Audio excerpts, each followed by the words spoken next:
Welcome to ranking every Marvel Commander. We're not talking about just one set.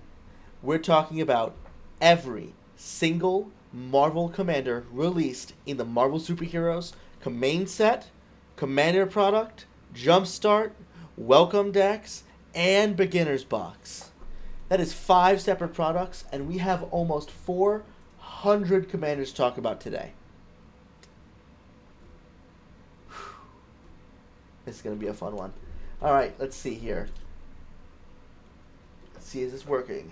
Customization.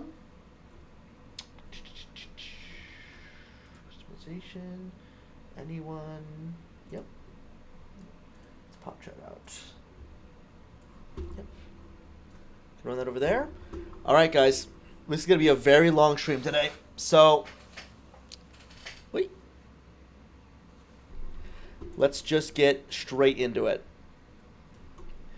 Let's head over to the tier list. All right. Welcome, everyone, to the tier list. So, quick rundown of what we're doing today. These are every single Marvel Commander across every part of this release. We're talking about almost 400 cards with a nice little last-minute edition of the Scene Box ones. I'm going to be ranking them in the following categories. Avengers. These are the commanders that I think are both not only cool commanders, but also would be worthy includes in my own personal collection. These are decks I'm considering building, and I will likely be building a few of them here on stream in the next couple weeks, so keep an eye out for that. Good commander means I acknowledge this is going to be a great commander in the command zone, but it's not really for me personally. There's a lot of commanders like that. Fine in the 99 is for commanders that work great, better in your decks, right? You want stuff here like Lotho. He wouldn't be a good commander, but he'd be good in the 99. And that's this here. This card is it's fine. Or just, it's not exciting. There's a lot of legends like this in this release. Because we are talking about everything, including all of the uncommons from Jumpstart and Main Set. And then the last tier is Poop from a Butt. These are the commanders that really shouldn't count. There is a lot of things that are legends in this release that should not be legendary, because they are depicting characters that would normally get legendary cards. We're talking about like the 1 mana tapped Winter Soldier here. But without further ado, let's get into this because it's going to be a long one. Our first commander is Galactus, Devourer of Worlds. 10 mana for 12/12. Galactus is a flying, trample, indestructible elder alien. When he enters, you exile target permanent. And he attacks an opponent with the most life among your opponents each combat if able, unless you control a creature named Silver Surfer. A lot of people in my circles were disappointed in this card, which is a little baffling to me. I think this card is phenomenal. It is a big, giant creature. It's almost impossible to get off the table. And it comes down and it destroys stuff. That's pretty much exactly Galactus. They could have stopped the card right there, and I would have been happy. But they made it even cooler. Because you have to have Silver Surfer to choose where he attacks, it's just like where Silver Surfer is going to these places to herald his arrival and bring him in. I think it's very cool. It's a well-cool design. They could have been lazy and made these like partner commanders. Instead, you stick Galactus in the 99 of your Silver Surfer deck and you have a great time. So, Galactus, I think, would be good in the 99. I think he's fine in the 99. Next up, we have one of the biggest, most flashy cards from the set, and fitting for one of the most powerful characters in all of Marvel. This is Molecule Man. 6 colorless mana for a 5/5 human villain. Non-land cards in your hand have Miracle 0, and he's a 5/5. I mean, come on, guys. This card is good. He's good in the 99. He's a good commander.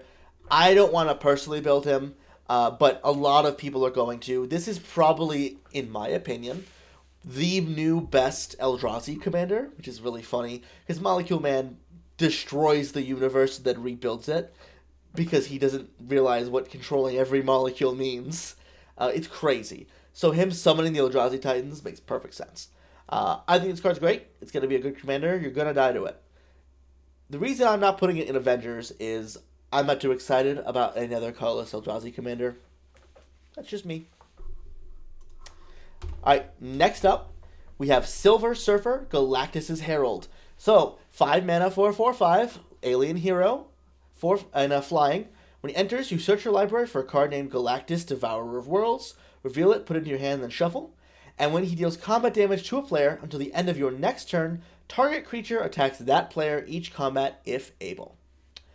So, this obviously is meant to pair with your Galactus. Great. And what he does here is he also does a little kind of pseudo goad where you pick one creature on the table and send it at the opponent you just hit with your flyer. That's pretty good.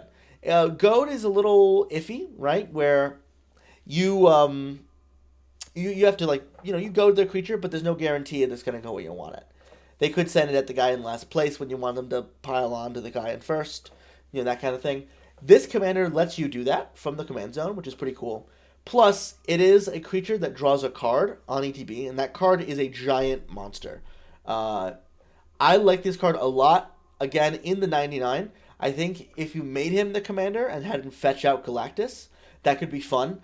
But the downside of Galactus being just a card in your deck means that if they kill your Galactus, which is hard, he's indestructible, then you're kind of SOL. You got nothing else to do.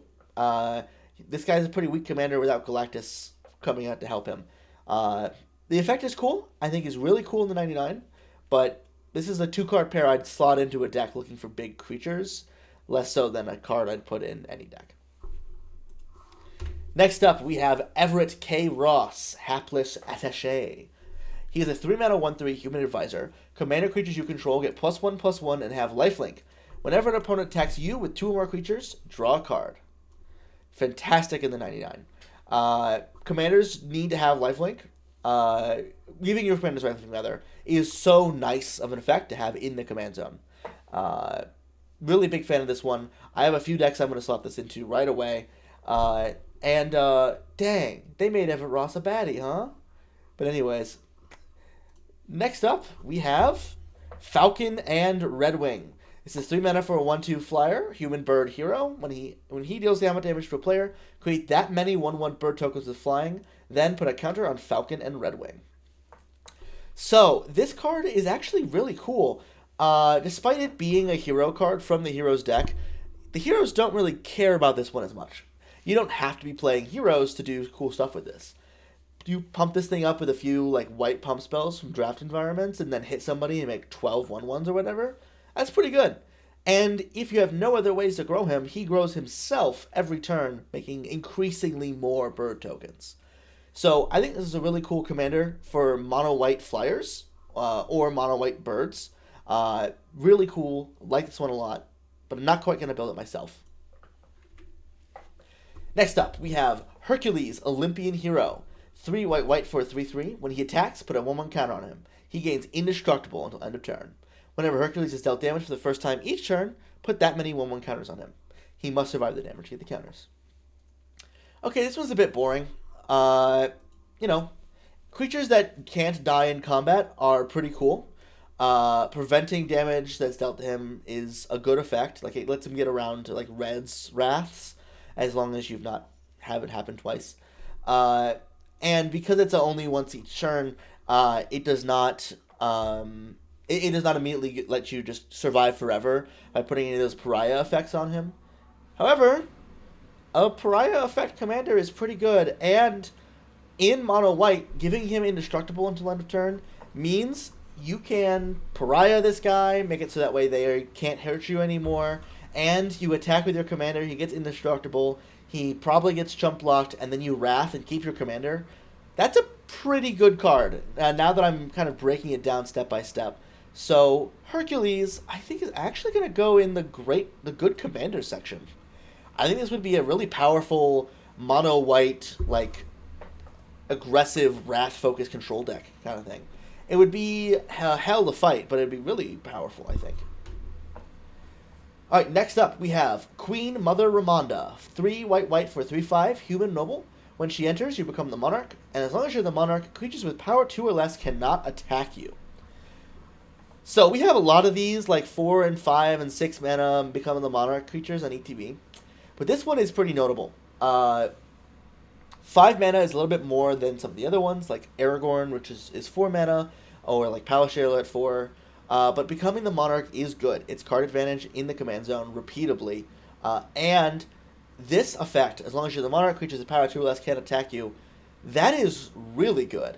That one of the big downsides of monarch in commander is a lot of people are making giant piles of 1/1s.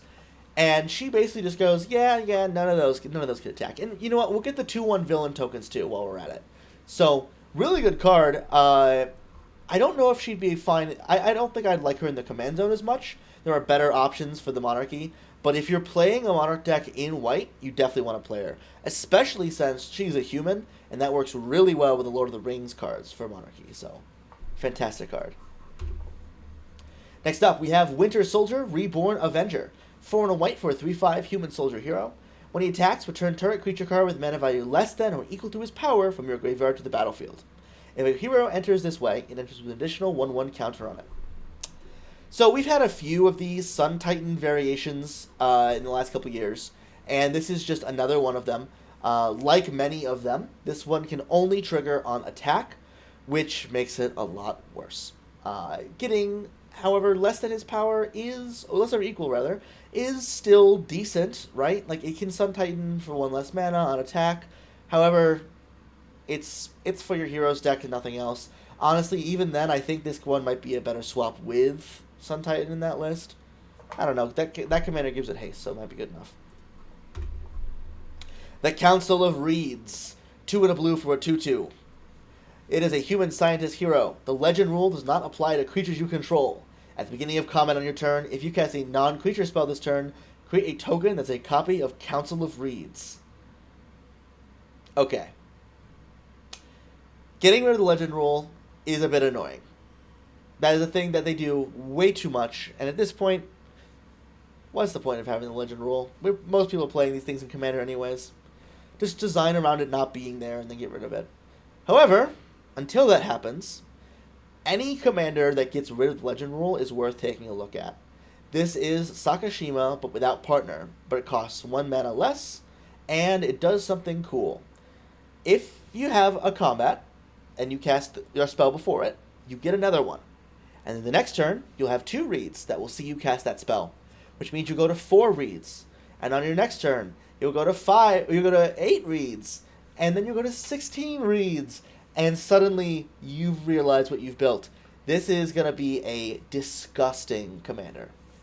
Even ignoring all of the cards you can play in the 99, all of the cheap clone effects that you can play from this set, and from blue in general. This commander is going to be really cool. It's like mono blue Scoot Swarm in the command zone. I think this is a good commander, and I think I'm going to slot it in this commander slot here. Very cool. Helmut Zemo, Mastermind. 2 and a blue for a 2/2 human noble villain. When he attacks, you may cast target instant or sorcery card with mana value less than or equal to his power from your graveyard. If that spell will be put into your graveyard, exile it instead. If you cast a spell this way, put a 1/1 counter on Helmut Zemo. Alright, so we have taken Dreadhorde Arcanist, made it blue, added a mana onto it, and slapped it in the command zone. This card is very cool and very good in your Spellslinger decks. As a commander, I don't like it. So, good in the 99 is its perfect home. Play this in your creature-focused Spellslinger lists. Alright, first of many Iron Mans. Iron Man Armored Avenger is 3 and a white, 3 and a blue for a 2/2, flying artifact creature human hero. When you draw a card, put a counter on target creature. When he attacks other attacking modified creatures, you gain flying until end of turn. Whew. Okay.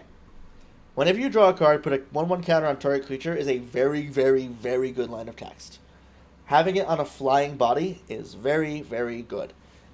It can target itself, so it can grow very, very large very quickly. However, mono blue draw cards is not an exciting commander. So I think this is a fine in the 99. I'd go as far as to say it is great in the 99. But this tier is just kind of categorizing all of these. In case I didn't mention it earlier, these tiers are not in order of how good I think they are.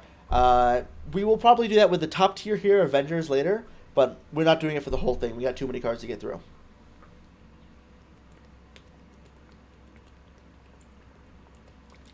Okay. Alright, next up. Jarvis, Earth's Mightiest Butler. 2 in a blue for a 1/4 human advisor. When you cast a hero spell, draw a card. Put it in your hero decks. There's not enough heroes to play this in the command zone. I'm even going to put this in meh. If you're playing a heroes deck, it's really good. It is useless outside of heroes decks. Maybe you can play it in your changeling deck, but I don't think it's worth it. Lockjaw, Slobbering Teleporter. 1 in a blue for a 1/1 Inhuman Dog Hero. He has Vigilance. At the beginning of combat on your turn, if you've cast a non-creature spell this turn, put a counter on Lockjaw. When you do, Lockjaw and up to one other target creature you control cannot be blocked this turn. Woof. I love this little guy. This card's phenomenal. If you have a commander that needs to get in for combat damage triggers, this is a very, very easy way of doing it.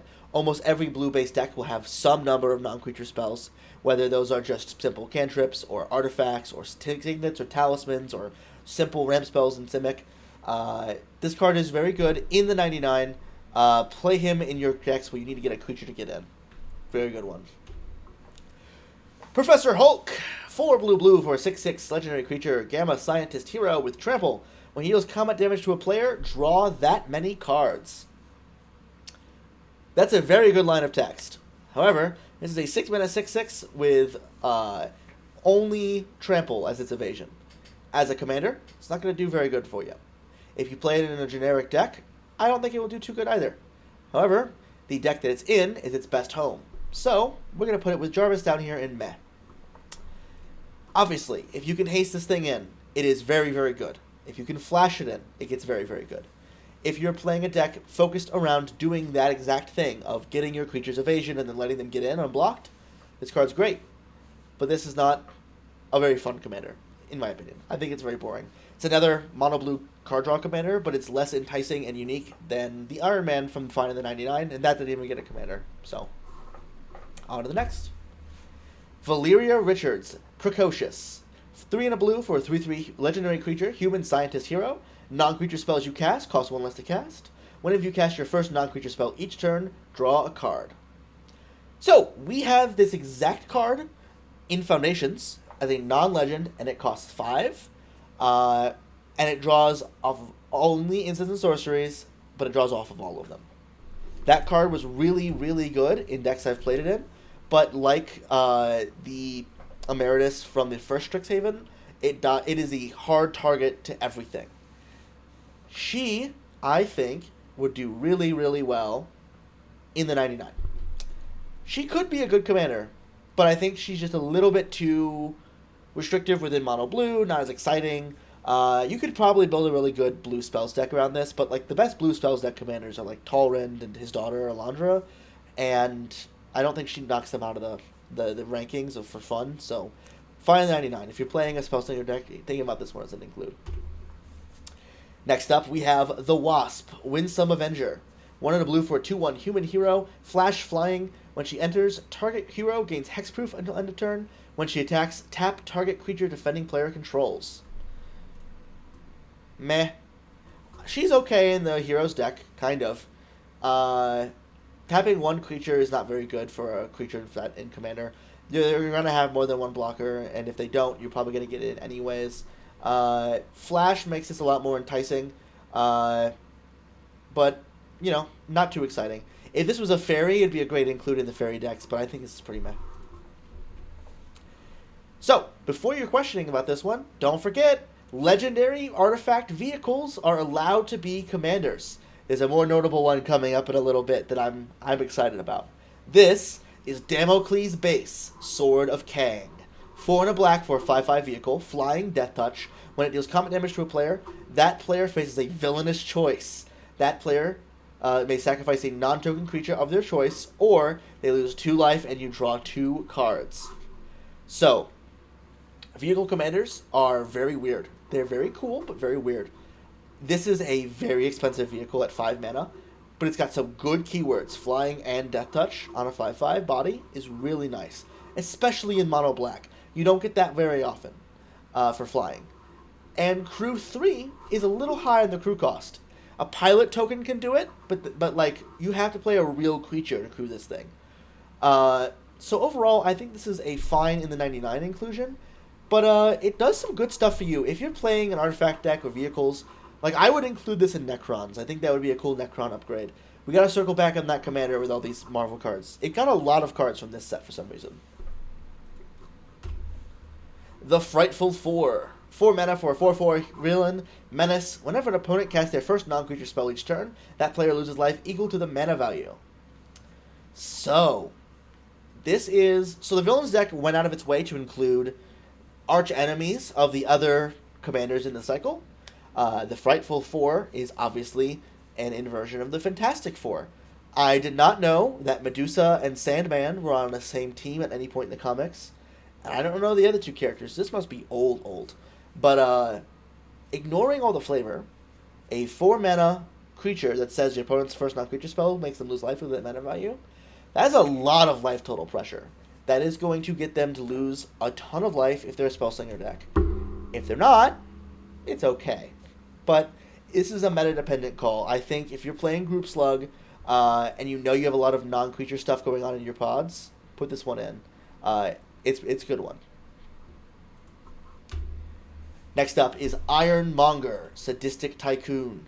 2 and a black for a 2/2 artifact creature, human villain with flying. When a creature you control connives, put a 1/1 counter on each villain you control. So, like the Heroes deck, this is a card for villains decks only. However, I will say, we have more support for conniving than we do for Heroes. So a lot of these villains cards could slip into the old connive decks. I'm specifically thinking about the Esper Rafine and the Esper Face Commander from Streets of New Capenna that you have 2 creatures connive at beginning of combat. This would be a really good include in there. Because if this was just whenever a creature you control connives, put a counter on this as a flying body, would be pretty decent. But it is obviously much better in the villains list. Next up is Claw, Master of Sound. 2 and a black for a 3/3 elemental rogue villain. Whenever you play a card from exile, Claw gains indestructible until end of turn. When you discount damage for a player, look at the top card of that player's library, exile it face down, you may play it, all that text. They gotta keyword this eventually, right? Because they do this effect all the time now. We have so many commanders that do this. We have Gonti. Black Cat does this. This is another one of those cards for that deck of I'm going to play all of the when I hit you, I take your things. It's a theft commander. As a commander, not exciting. However, those decks need more density of this effect in their 99, and this is another pretty decent one. A 3/3 Death Touch is going to probably get in every turn. It might as well say unblockable. The only reason it's going to get blocked by something that would kill it is if, they have a bigger creature, and then they lose it. So you're feeling good if they block it. But as a commander, we have better options. Abomination World Ravager. 8 mana, 10/10, Menace, Trample, Mayhem 5. If you're playing a discard deck, play this card. It is gigantic and huge and scary. If you are not, don't play it. 8 mana for a 10/10 is cool, but it is not worth playing. I'm putting it in meh. Alicia Masters, Skilled Sculptor. 1 in red for a 0/4, legendary creature, human artificer. At the beginning of combat on your turn, if you cast a non-creature spell this turn, create a treasure token. At the beginning of your end step, each player gains control of all creatures they own. I don't know why it has that last line of text there. However, this card is good. Really good. Every turn making a treasure token at the beginning of combat is nice. I think this is a good in the 99. I'm going to put it towards the top of this. It's not ranked, but this is a good one for the 99. As a commander, it's not that exciting. We have better options for red treasures. But this is like a near auto-include in a lot of lists. Also, holy cow, she's got a 4 toughness? Sheesh. Firebird, Blazing Ranger, 2 in a red for a 1/3. Human Ranger Hero, Flying. When she attacks, other attacking creatures get plus X plus O until end of turn, where X is her power. So, a 3-drop that on attack does an anthem for your whole team is really nice. Flying means she's very likely to survive the attacking that she's doing. This is a secret goblins commander. And honestly, I think she'd be a pretty good one. We have a few commanders that do this, where, especially in mono red, where your whole team gets a buff when they attack. This one has evasion, it flies, and it doesn't care about, like, it doesn't go around power anyway, but like it does a good job at buffing them. I think this one's really good. I think this would be a great commander. Mono red, like goblins, equipment, even go white equipment would be cool for here. This is a good one. Franklin Richards, Ascendant. I don't know if you guys know this one, but there was a bunch of stupid, hilarious memes when Fantastic Four First Step came out of like all the power scalers, like baby favorites, getting killed by the baby from that movie, and that's him, Franklin Richards. Keep that in mind. 6 mana for a 6/6 mutant hero. At the beginning of combat on your turn, if you cast a non-creature spell this turn, discover 6. This dude's crazy. This card's awesome. Discover is push Cascade. It can't hit free spells, but it doesn't need to. It can put the card in your hand, so you're allowed to play more situational removal, board wipes, that kind of thing, without worrying about running into it with your Discover. Man, great card. Like, really good card. As a commander, it's a little weak. But I think it's still a fun commander. So I'm putting it in good commander, because, like, discovering 6 every turn is no joke. That's great. If you're playing a big spells deck, that's really cool. Killmonger, Ruthless Usurper. 2 in red for a 3/3 human villain, trample. When he attacks, he gets +1/+0 for each artifact defending player controls. Whenever Killmonger deals combat damage to a player, that player sacrifices an artifact or of their choice, and you create a treasure token. Alright, so, this is a good one. He's not a good commander, I'll get that out of the way now, but getting a card out of their, getting any artifact of theirs off the table every time he hits somebody with trample, and buffing him for the number of artifacts they control is really nice. He's not exciting in the command zone, but he's really good in the 99. Again, a kind of a meta-dependent call, not unlike the Frightful Four, but still a good card. Lady Loki, Agent of Chaos. 6 mana for a 5/5 God Sorcerer Villain. When you cast your first instant, sorcery, or villain spell each turn, exile it. Then exile cards from the top of your library until you exile a non-land card. Lady Loki deals damage to each opponent equal to the difference between that spell's mana value and that non-land card's mana value. You may cast that card without paying its mana cost. This is a very cool, like, polymorph commander where you're going to stuff your deck full of little spells and big spells. And then you're going to spin that wheel, alright? A lot of effects like this have guardrails in place that are like, oh yeah, you'll just, the spell you get has to be less than the one you cast. Or the spell you get can be one more than the one you cast. Or you shuffle your library, then you flip off the top.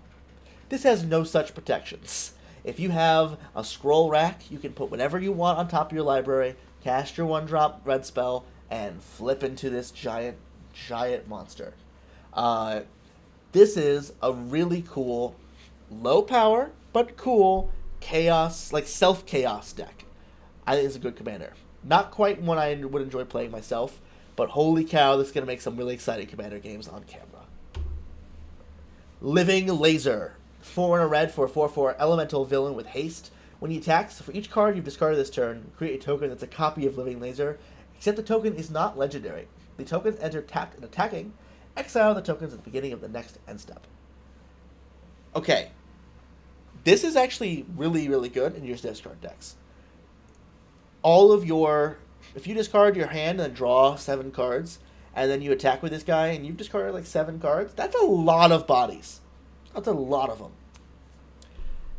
Mono red wheels is not really something that I've seen people play before, but this could be interesting for like a mono red self wheels deck. There's certainly plenty of options to do it. It also, I think, would do really well in the 99 of any discard focused deck. But this has enough on its own that I like it a lot. It is a payoff for your self discard in the command zone, which is nice. Photon, Mighty Marvel. 3 in a red for a 2/4 human hero with flying. When she deals combat damage to a player, add that much mana of any one color. Until end of turn, you don't lose that mana as steps and phases end. This card's great. Pseudo firebending, right? But she basically has firebending X-Rex as power, but she has to hit. But it can be any color too. So if you're playing her in like a 4-color deck, you can get the color you need to cast your 5-drop red spell, or your blue spell, or your green spell. However, not that exciting. I think she's fine in the 99. If you're playing a big mana deck, if you're playing a deck that has ways of buffing her power, I think this is good. The art on this one's fantastic, but, you know, it's up to you. Puppet Master, String Puller. 2 in a red for a 2/4 human artificer villain. Whenever you attack, goad target creature an opponent controls, it cannot block this turn. Whenever one or more goaded creatures deal combat damage to one of your opponents, create a treasure token. Goad effects are really good in Commander. They clearly know this, and they're pushing a lot of them out nowadays. As a Commander, this one isn't the most exciting. However, getting a treasure token on everybody's turn is pretty powerful, but you have to do this with goaded creatures. So, as a Commander, not the most exciting, but great upgrade for all of your red-based goad decks. She-Hulk, Wall Breaker. 5 in a red for a 5/5 gamma hero. Trample. Other heroes you control have trample. Whenever a hero you control becomes blocked, put a counter on it for each creature blocking it. They got Bushido? That's all I gotta say. This is pretty meh. It is, again, it's a hero-only payoff card. You play it in your hero decks, don't play it anywhere else. Stiltman, Towering Terror. 2 in a red for a 4/2 with reach. Whenever one or more villains you control deal combat damage to a player, gain control of target non-creature, non-land permanent that player controls until the end of your next turn. It gains, this permanent cannot be sacrificed until the end of your next turn. So, this is a worse version of Treasure Nabber, but it can get, like, Mystic Studies. I don't know. I'm not excited about this one. I think this one's pretty meh. Once again, it's kind of a villains only card, but even then, the most you can get is one thing from each of your opponents. You have to get into hit. He has no evasion on his own. He's a 4/2 with reach, so he dies if he ever blocks anything. Yeah, I don't like this card. In fact, no, it's not quite poop from a butt tier. That's specialty for the bottom stuff later. Titania, Proud Pummeler. 3 in a red for a 3/3 first strike melee. Other creatures you control have melee. We have this card in mono white as a 3 mana flyer, and a lot of people don't play it, and it's phenomenal. A 3-drop that gives your whole team effectively +3/+3 in your go wide decks is really strong. This is the same thing but for red, but it costs 1 more mana. So, not too exciting. However, you don't have to control your commander for this one to work, so, you know, if you don't have white mana in your deck, you know, you can't play the other one, so I think it's fine at the 99. You can just play both, though, if you have red-white. Pretty cool. Also, great mission. War Machine, Avenging Arsenal. 5 mana for a 3/5 artifact creature, human hero, flying. When he attacks, attacking modified creatures you control gain double strike. He has to attack for this to trigger. He is a 5 mana creature who is an artifact creature, so he dies to everything. He has flying, so that's good. He does not start himself modified in any way. That's bad. They really did War Machine dirty this set. I don't think he got one card I'm excited about. Let's see, where's he at? Oh no, I can't find him. War Machine, come on, buddy. You're red. I should be able to see you easy. Yeah, you are. Meh. Not that exciting. M'Baku, Jabari Chieftain. 1 green green for 4/3 Human Noble Warrior. At the beginning of your end step, if there is no monarch, target opponent becomes the monarch. Whenever a creature attacks one of your opponents, if that player is the monarch, that creature gets +1/+1 and gains trample until end of turn. This is like Jared Carthalion from Commander Legends, in that you're giving away the monarchy, which is card disadvantage. However, you get bonuses for attacking the monarch. I don't like this card very much in the lists that don't want this. If you're playing a deck focused around giving someone else the monarch, like a commander we'll talk about later, it'll be fine in your deck. But otherwise, this card's pretty weak. The flavor's good, though. Medusa, Inhuman Queen. 2 and a green for 2/2 Inhuman Noble Hero. Vigilance and Reach. Whenever a player casts a non-creature spell, put a 1/1 counter on Medusa. So, this is just like all of those green creatures that grow whenever a player casts a spell. However, this one is specifically non-creature, meaning it is less likely to trigger than the other ones, but is still good. But instead of giving trample or having a way to spread the counters out, she just has Vigilance and Reach. So it means she's a good blocker. She can block flyers pretty well. But beyond that, not too exciting. I think she is pretty meh. Nakia, Wakandan Operative. 2 and a green for 3/3 Human Warrior Hero with Reach. Whenever your commander enters, you become the Monarch. 2 mana, tapper. Put 2 1/1 counters on target creature or vehicle. Activate only as a sorcery. Pretty meh. None of the things she does on her own are too exciting. Introducing the Monarch is obviously exciting for commander, but there's a lot of ways to do that nowadays, and this isn't the way you want to be doing it. It is neat that if you've blinked your commander and someone else has the monarchy, you just take it from them. But that works with most monarch cards. I'll put this one down in meh. Wakabi, Shield of the Nation. 1 and a green for a 2/3 Human Warrior Hero with Vigilance. When you attack with your commander, if you control an artifact with mana value 4 or greater, create a 4/4 green Rhino creature token with trample. This feels like the cards from Commander Legends Baldur's Gate that cared about your commander. I like this one. This one's cool. In the command zone, I mean, 2 mana 2/3 Vigilance that can make about 4/4 every turn is pretty good, but he has to have an artifact with mana value 4 or greater. So maybe you're doing like affinity stuff with him, but he's not an artifact. I think he's good in the 99. Next up, we have Zuri, Warrior of Wakanda. 1 and a green for a 2/2 Human Warrior Hero with Trample. When you cast an artifact spell with mana value 4 or greater, put a 1/1 counter on each creature you control. If you have a lot of artifacts, great. If you don't play this. But if you do, it's great in your deck.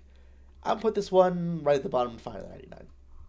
I think it is less restrictive than a lot of our other mez, and his effect is powerful enough that it's exciting.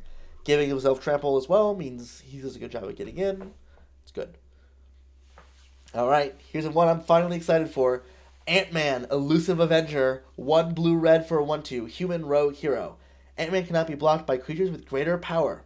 When Ant-Man deals combat damage to a player, create that many treasure tokens. This is a really cool card. A lot of commanders nowadays say, when you do this thing, pay off, draw a card. And then a way to do that thing, right? We'll see a lot of those later in the video today. This commander gives you what you want to do. You want this guy to get in unblocked, and then you want to pump him like when you want him to get huge and slam somebody. And then you get paid off by getting a ton of treasures. But as written, he is only going to make you 1 treasure a turn, so he doesn't feel like he does stuff. But if you make him your commander, which is what I'm going to be doing here with him, this is one of my first picks for the coolest commanders from the set. This is one I want to build, because I have been really enamored with blue-red pump spell commanders for a long time, and I think this is a really fun way of doing it, where you play this guy out early, then you play an effect that reduces his power, so he's unblockable.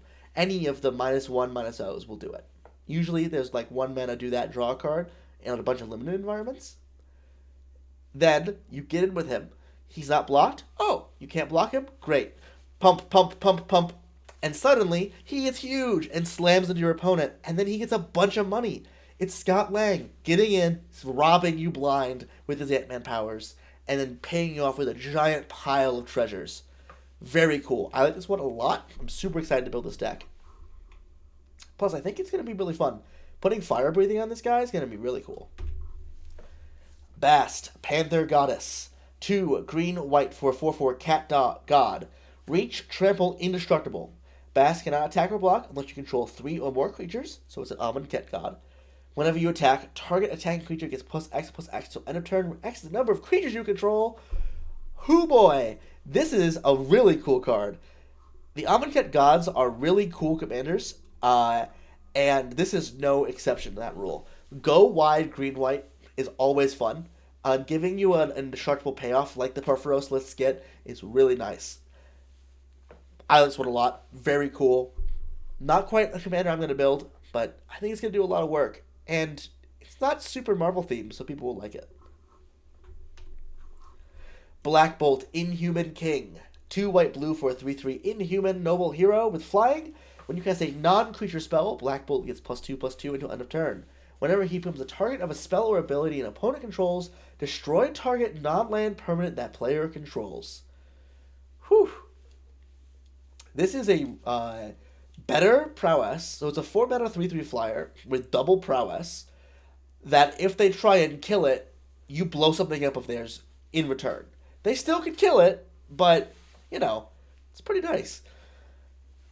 We don't really have a blue-white prowess commander like this. I don't think he's... I think he's great in the 99. I don't think he's quite good enough as a commander on his own, but I still like him a lot. He's a really cool card. Alright, Black Widow, Agile Avenger. 1 red-white for a 2/2 human spy hero with menace. Whenever an opponent draws their second card each turn, put a counter on Black Widow and you draw a card. This one's great, guys. I mean, really. Everyone's going to be drawing the second card. Always. And then you put a counter on her and you draw? She's not quite as good as the other one of these effects we got in this same release, which is coming up later. But this is still a really good effect. And she's going to get pretty big, and she's got menace. So she gets in there for damage, too. I like this one. I think this is like a bracket 3 stable level effect. Is it a commander? I mean, you could maybe play it in the command zone, but that's not what I'm excited about. I'm more excited about playing this in the 99. Next up. Oop, went too far. Captain Marvel Apex Avenger. 7 mana, Boros, 4/4, human quick hero, flying, double strike, indestructible. Whenever you put 1 or more counters on another creature, if it's not a Kree, you can put the same number of counters on Captain Marvel. This is Zatalpa, but they made it Universes Beyond, and they made her racist. We're going to put racist Zatalpa in meh. Where's she at? Where's this racist Zatalpa? Yeah, enjoy the meh tier. It's not very good. It's so expensive. Obviously, it's indestructible. That's cool, right? But, like... Alright, here's a really good one. Crystal, Inhuman Princess. 1 red-green for a 2/3 Inhuman Noble Hero with flying. Whenever you cast a non-creature spell, Crystal deals X damage to each opponent, where X is the number of colors that spell is. And here's the good part. Tap. Add red, green, white, or blue. Y'all. Seriously. 3 mana commander that taps for mana is cool. Those are a lot of... We have a ton of them. This is 3 mana commander that taps for mana with a good keyword, a good ability, and is a mana dork in 4 colors. This is a really good commander. We did not have a lot of good 4-color commander options, and this is one of the better ones. You can build her as charms, you can build her as multicolor matters, you can just build her as 4-color good stuff with big creatures. There's a lot of really good ways of building her. Take a look at any of the people who are doing the other ramp commanders for more insight to this. I'll probably have a video on the channel sometime soon about it. But, like, Ruby is one of those commanders that's like, oh, it's a 2-mana creature that taps for mana. You play it, you play all the 4-mana ramp, and you play huge stuff. You start dropping giant bombs super early. This can do the same thing, but in 4 colors. So good. Director Nick Fury. This is the alt commander from the precon. It is blue-red-white for a 2/4 human spy hero. Heroes cost 1 less to cast. When you attack, look at the top 4 cards, reveal a hero, put it into your hand with the rest in the bottom. So, card advantage and mana discount for heroes is nice because heroes are generally expensive, as we've seen. He, I think, is actually a good commander for the heroes decks. One of the big problems with heroes is there's so few of them outside of this release. You're basically playing set cube commander. But this is a decent option for the commander. I think there are 3 real hero commanders, and this Nick Fury is the weakest of the 3, but still good. Next up is Dragon Man, Reformed Robot. 2 white-blue for a star 5 artifact creature Dragon Robot. Flying, his power is equal to the greatest mana value among non-creature permanents you control and non-creature cards in your graveyard. And you may cast this card from your graveyard by discarding a card in addition to paying its other costs. So, a commander that can never die is pretty exciting. And it's one that gets pretty huge from your non-creature spells. If they destroy your giant non-creature spell, you then proceed to just... It still grows it, because its power is equal to the graveyard too. Is this good enough for the command zone in 2026? Honestly, I don't think so. It is a cool effect. It is a nice card to have as a recursion, but I think it's pretty meh. Like, it's just a big flying beater, and that's all he does. And that's not that exciting at 4 mana.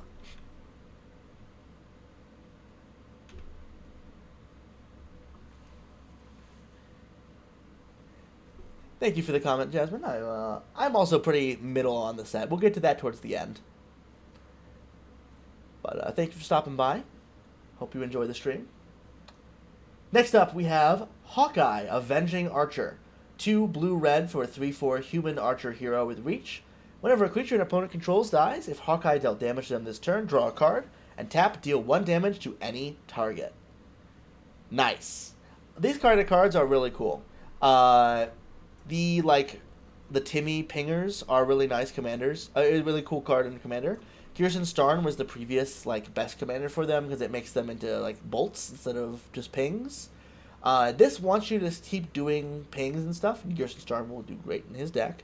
But this is a commander that does the thing your deck is trying to do, tap, deal damage to any target, that also pays you off in a way that's cool, which is drawing cards. This is another example of, like I said earlier, commander that says, you want to do this thing, and here's a way to do it, all in one card, which makes for powerful commanders, but boring commanders. But this is such a weak strategy that I think it works out fine. I think it's perfectly good for the strategy. So, Hawkeye Avenging Archer goes into good commander. Kang Prime. 3 blue, red, black for a 3/5 human villain with flying. When he enters or attacks, exile cards from the top until you exile a non-land card. Put 2 time counters on that card. If it did not have suspend, it gains suspend. Okay. It's a good card. It's it's slower Atali.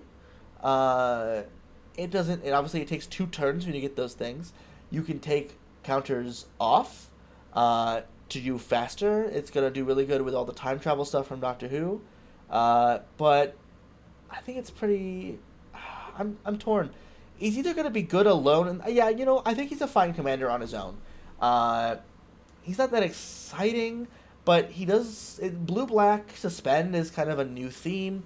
Works well with extra turn spells and all of the the time travel cards from Doctor Who. So, that's cool. Loki the Deceiver. 1 and a Grixis for a 4/4 God Sorcerer villain. When he attacks, create a tapped attacking token that's a copy of another target villain you control, except it is not legendary and is an illusion.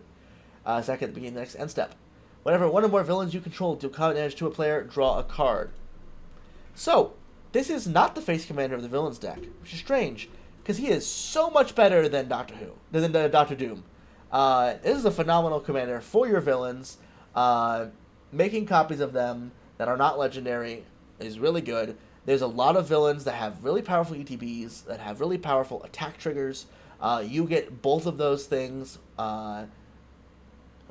Yeah, you get both of those things here with Loki. You don't get their attack triggers, but you get their ETBs. But either way, still very good. And you're in the right colors for the end the turn shenanigans to keep these tokens forever.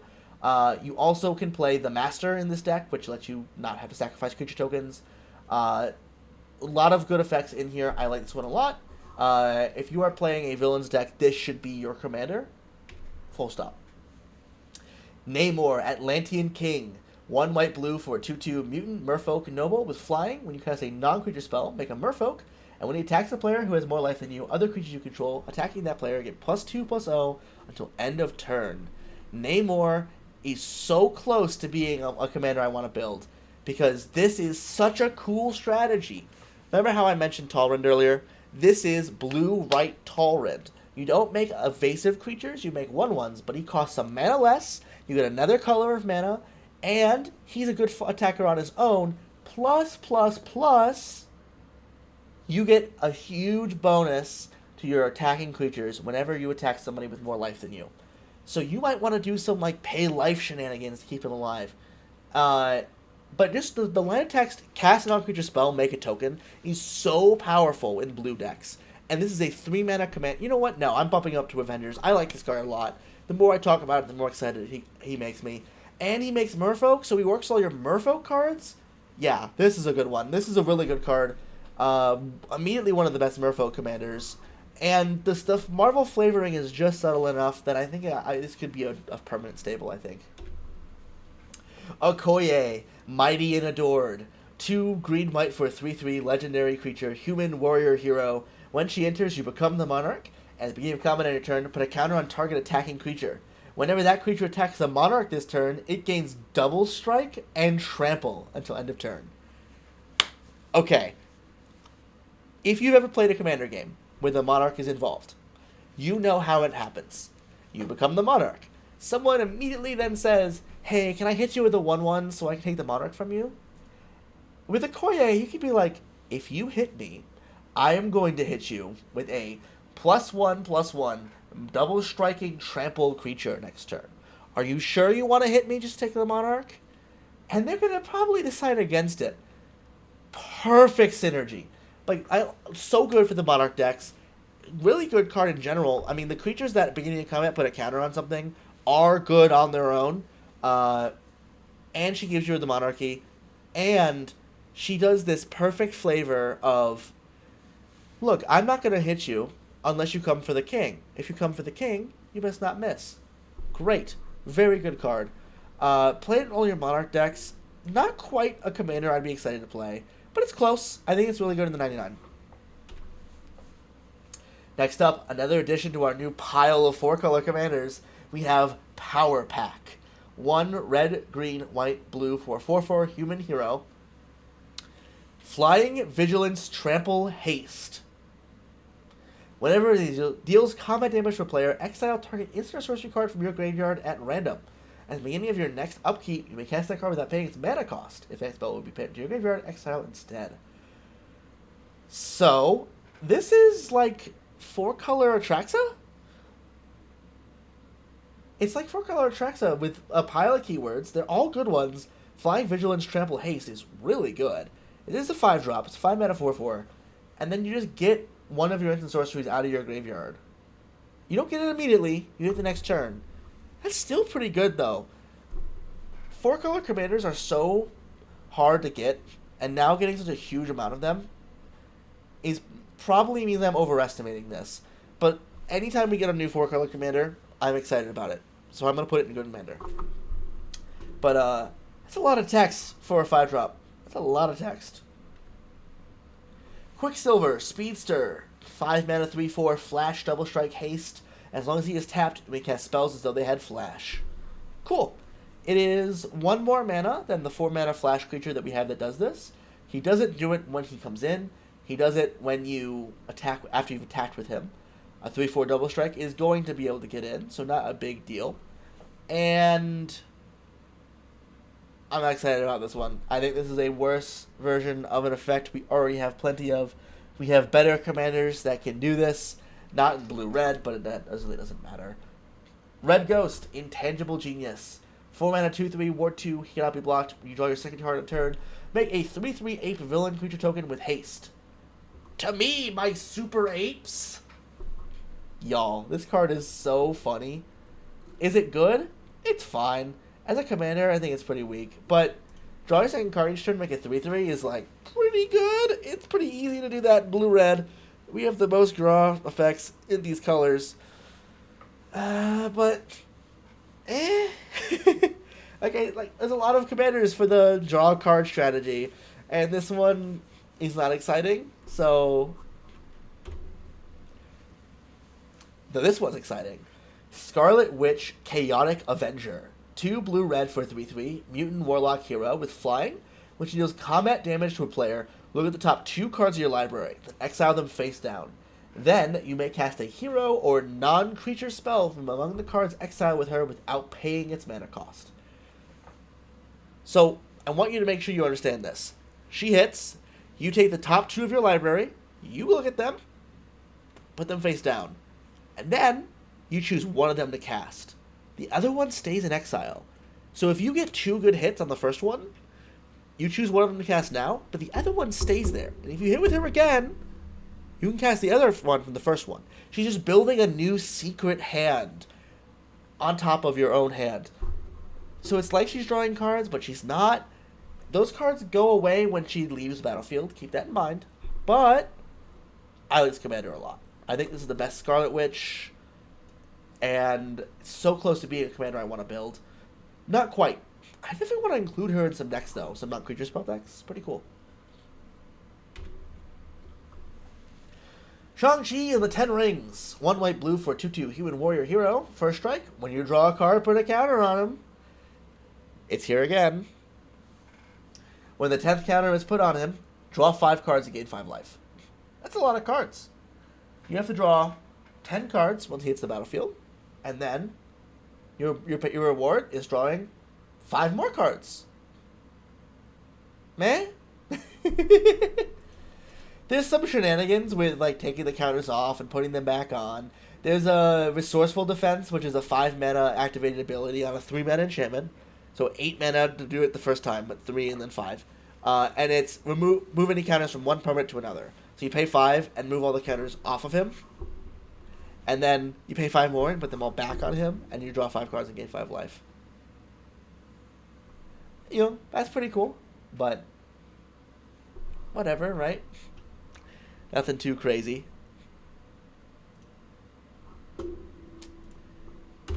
Next up is Shuri the Black Panther. Oh wait, did I? Yeah, I put him in. Shuri the Black Panther is green-white for 2/3, human noble hero with lifelink. When she attacks, draw a card if you control 3 or more artifacts. Then, if you control 6 or more artifacts, creature you control get +2/+2 until end of turn. Okay. 2 mana, 2/3 lifelink is really, really good stats. However, she draws you a card if you have 3 artifacts, and then your creatures get +2/+2. I think this is a great card in the 99. I don't think she's a very good commander on her own. But when she's good in the deck she's in, she's really good. So keep an eye on this one. The Squadron Sinister. 5 blue-red for 5/5 flying haste. Other villains you control get +2/+2 and have flying and haste and mayhem for 5. Where are they? Meh. It's a villains card. Storm, Queen of Wakanda. 3 green-white for a 4/5 mutant noble hero with flying. When she attacks until end of turn, another target attacking creature gets flying and +X+0, where X is her power, which is 4 at the start. That's a big buff. Whenever a creature with flying attacks you, Storm deals damage equal to her power to that creature. She just kills them. And she flies herself. Y'all, as a commander, I'm not as excited about her. But holy cow, if you're playing a deck that's like, if you're playing a deck that wants your creatures to get buffed, she does a really good job at that. And if you have a lot of flying in your meta, she just kills them. Someone attacks you with 5/1/1s, she just Gatling guns down all of them. Crazy. T'Chaka, a venerable king. Green white for a 2/2 human noble hero. When T'Chaka enters, mill 3 cards, then you may put an artifact or land card from among the mill cards into your hand. 3, exile this card from your graveyard. You become the monarch, activate only if you control your commander. Yo, that's so out of pocket. I know he has to die so T'Challa can become Black Panther. That's crazy. This card is fine. A 2-mana 2/2 that mills 3 and picks up an artifact or land is like, we have that draft card. Exiling him from your graveyard to become the monarch is fine. But crazy work. Crazy work. Typhoid Mary Fractured, 1 black-red for a 3/3 mutant villain. When she attacks, choose 1 at random. If you discarded a card this turn, you choose 1 instead. Mary, create a treasure token. Typhoid Mary, draw a card. And each opponent loses 2 life, you gain 2 life. If you are playing a discard deck, this card is nasty. 3 mana, draw a card, make a treasure, each opponent loses 2, you gain 2. As an attack trigger is vile. That is so good. And you're in black-red, so you have all the self-discard synergies. I think this is a really good commander, in the same vein of like Captain Lannery Storm, where you're playing this out to be a ramp piece in the command zone, but it does a lot more than that too. It also draws cards and also drains. It puts good life total pressure on. I like this card a lot. If you're playing a discard deck, play it. If your deck contains Psychic Frog or any of these similar effects, play it in the 99. But as a commander, it's good. Ultron Unlimited. 1 blue-black for 2/2 flying. When he attacks, he connives. And whenever a creature you control connives, you may pay 1. If you do, make a 2/2 robot villain creature token. So, this Ultron goes infinite with Spider-Man card, the Prowler, and Ashnod's Altar. So basically, here's what happens. You play him. Prowler says, whenever a villain you control, basically, whenever a villain you control enters, connive. And Ashnod's Altar is obviously sack a creature, add 2 colorless. So, you have Ultron in play. You have the other guy in play. You make your villain. It triggers him. That creature connives. You draw and then discard a card. And then you may pay 1. If you do, make another 2/2. So you sack it to Ashnod's Altar. Make 2 mana. Pay the 1. The new one enters. You're floating 1 mana still. Now you're generating infinite mana. The issue with this infinite is you're sacking all the 2/2s that you create to feed the infinite. Though you can start keeping them after a couple of cycles. And you have to draw, then discard a card every time this happens. So you are limited by the amount of cards in your library. However, look at his name. Ultron Unlimited. They knew this card could do unlimited things. Blue-black, like artifact creatures is pretty good. I'm going to put this in good commander just because it has such a cool infinite. Attack trigger, pay 1 to get a 2/2 artifact creature on a flyer is pretty good at 3 mana as well. He's a little bit boring, but that infinite kind of pushes him over the edge for me. That, and I'm a sucker for the blue-black artifact frame. Alright, here is the Stan Lee cameo for the set. Willie Lumpkin, Postman. White-blue for a 1/3. He cannot be blocked. When he deals combat damage to an opponent, you draw a card, and that player may draw a card. If they do, that player cannot attack you or permanents you control during the next turn. So, really cool political piece. As a commander, he's okay. We have a better version of this in green-white, but 2 mana, draw a card every turn, not bad. And you can give your opponent a card too, but then they can't attack you. That's pretty nice. I think he's great in the 99. I know some people are excited about building him, but he doesn't enthuse me very much.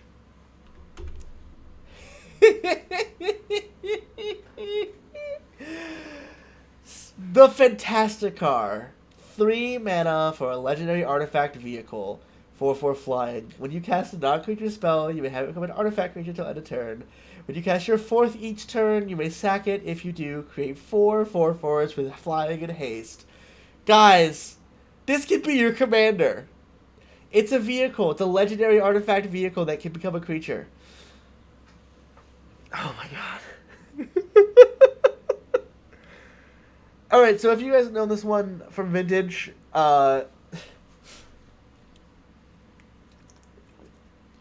this card's gonna break Vintage. It's gonna probably be restricted to that format. But you can put it in the command zone. So you can do all the stuff that people are doing in Vintage with this. Turn 1, 16 power of 4/4 with flying and haste. That's pretty good in a commander game. There's plenty of fast mana. The problem, the deck's gonna cost like $13 million USD. However, I think it's a really good commander because you can recast it from the command zone. So you play this thing, you spam your non-creature spells, likely baubles and mana rocks and such. Then it sacks itself, you put it in the command zone, and those things then make you mana to recast it on your next turn. Like, Mana Crypt was still legal? I'd be a little worried about this one. And Jewel Lotus, too. I know that it's not worthy to ban those cards just for this one card, but, like, whew. This is going to be good, guys. Genuinely. I think it's going to be a really good commander. As it's a colorless aggro deck. Like an Artifact Shops deck in Commander. You know what? No, I'm putting this in Avengers. I want to build this. I'm not buying the cards because we're playing Moxen and stuff. Like the Mox Opals, not the OG Moxen. Those ones aren't legal. But, like, holy cow, this is a good card. And in the command zone? Sheesh. I'm sorry, Paige. Herbie, lovable robot, 2 mana, colorless for a 1/1 robot scout artifact creature. Flying, beginning of combat in turn, if you cast a non-creature spell, surveil 1, tap, add 1 colorless, 1 and tap it, add 1 mana of any color. A lot of people were excited about Paige from Strixhaven because it's a 2 mana colorless commander that taps for mana. This is the same thing, but it has 6 more lines of text. So it's better. Play this one if you want to do like cheap ramp in a colorless deck. People who have Page decks will tell you it's a cool deck, and I agree. This one's cool. Herbie goes in good commander. Jocasta, Automaton Avenger. 3 colorless for 2/2 with flying. When your commander deals combat damage to a player, put a counter on her. When you attack with your commander, if this card is in your graveyard, return to the battlefield tapped and attacking. Jocasta is meh. This card sucks. Next up, Tri-Sentinel, Act of Vengeance. 7 colorless for 7/7 artifact creature robot villain. Flying, menace, and trample. When he enters, for each opponent, deal 3 damage to up to 1 target creature that player controls and unearth for 7. This is a great card for big creature artifact decks. Coming down and hitting everything for 3, hitting 1 thing for each player for 3, is actually good enough to kill a lot of the utility creatures that people are playing in their decks. However, not in the command zone. Good in the 99. If you're playing big creatures, play this one. I like this one as an include for like the Necrons list again. I think it's also pretty cool for like Henzi because it has Unearth, like those kind of things. Very cool. Vision, Synthezoid Avenger. 4 colors for 3/3 artifact creature robot hero with flying. When a player casts a spell, if it isn't that player's turn, choose 1. Put a counter on Vision, or Vision phases out. Hard to get this guy off the table. Though, you know, they cast Wrath, he doesn't phase out, he dies. But if they try to kill him on your turn, like if they save the removal for when he attacks you, he will phase out. This card is kind of weak and boring, and there's a better, cooler Vision in the main set that I think is better instead. So this guy is going to go in meh. I don't think anything he does is that exciting, nor do I feel like playing him. Now, where did he go? You guys are screaming at me. There he is. Meh.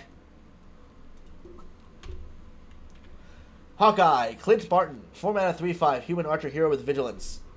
So, this is the first of our poop from a butt inclusions. This is a starter deck exclusive card.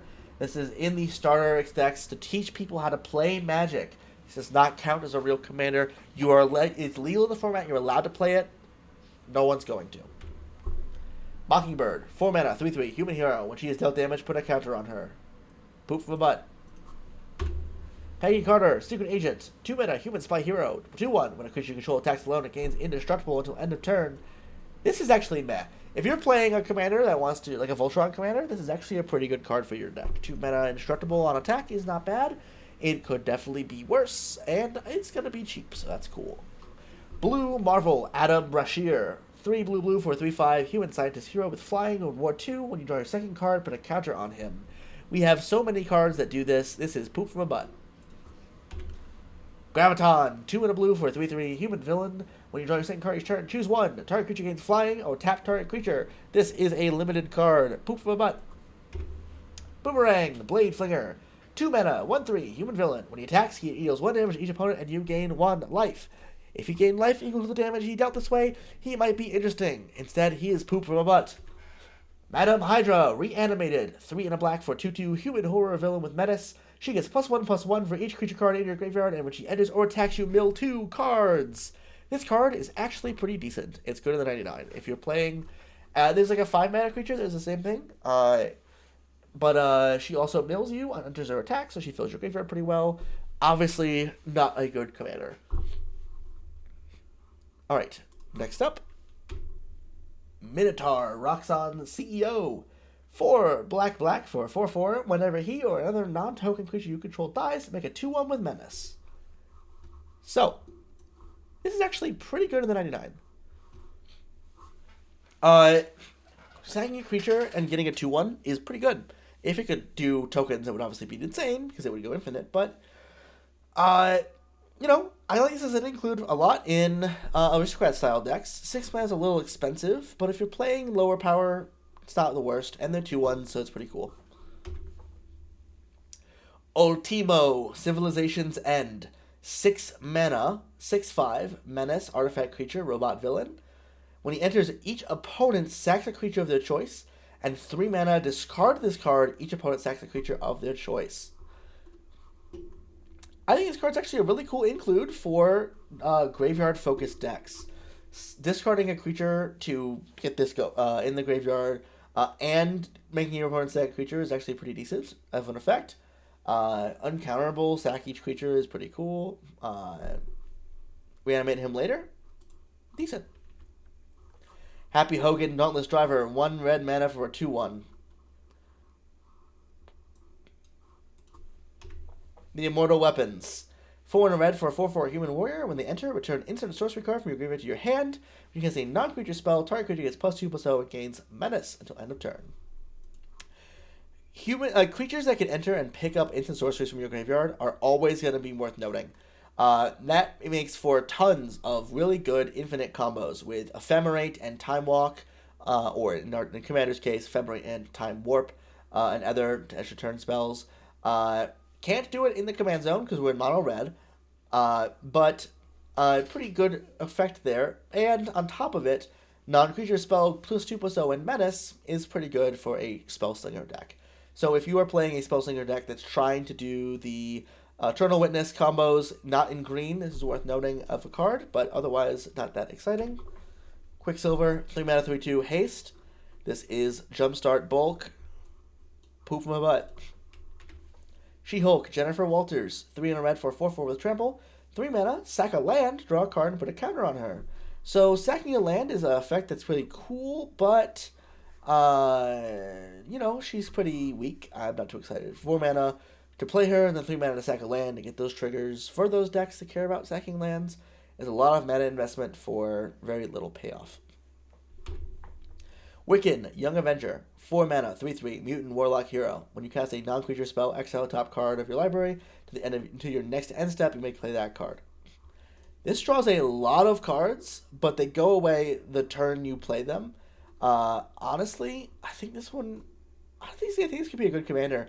This is a decent choice for Mono Red Storm. It gives you a lot of card selection, like a lot. You cast 5 spells, you just get 5 of them. There is no only once each turn clause.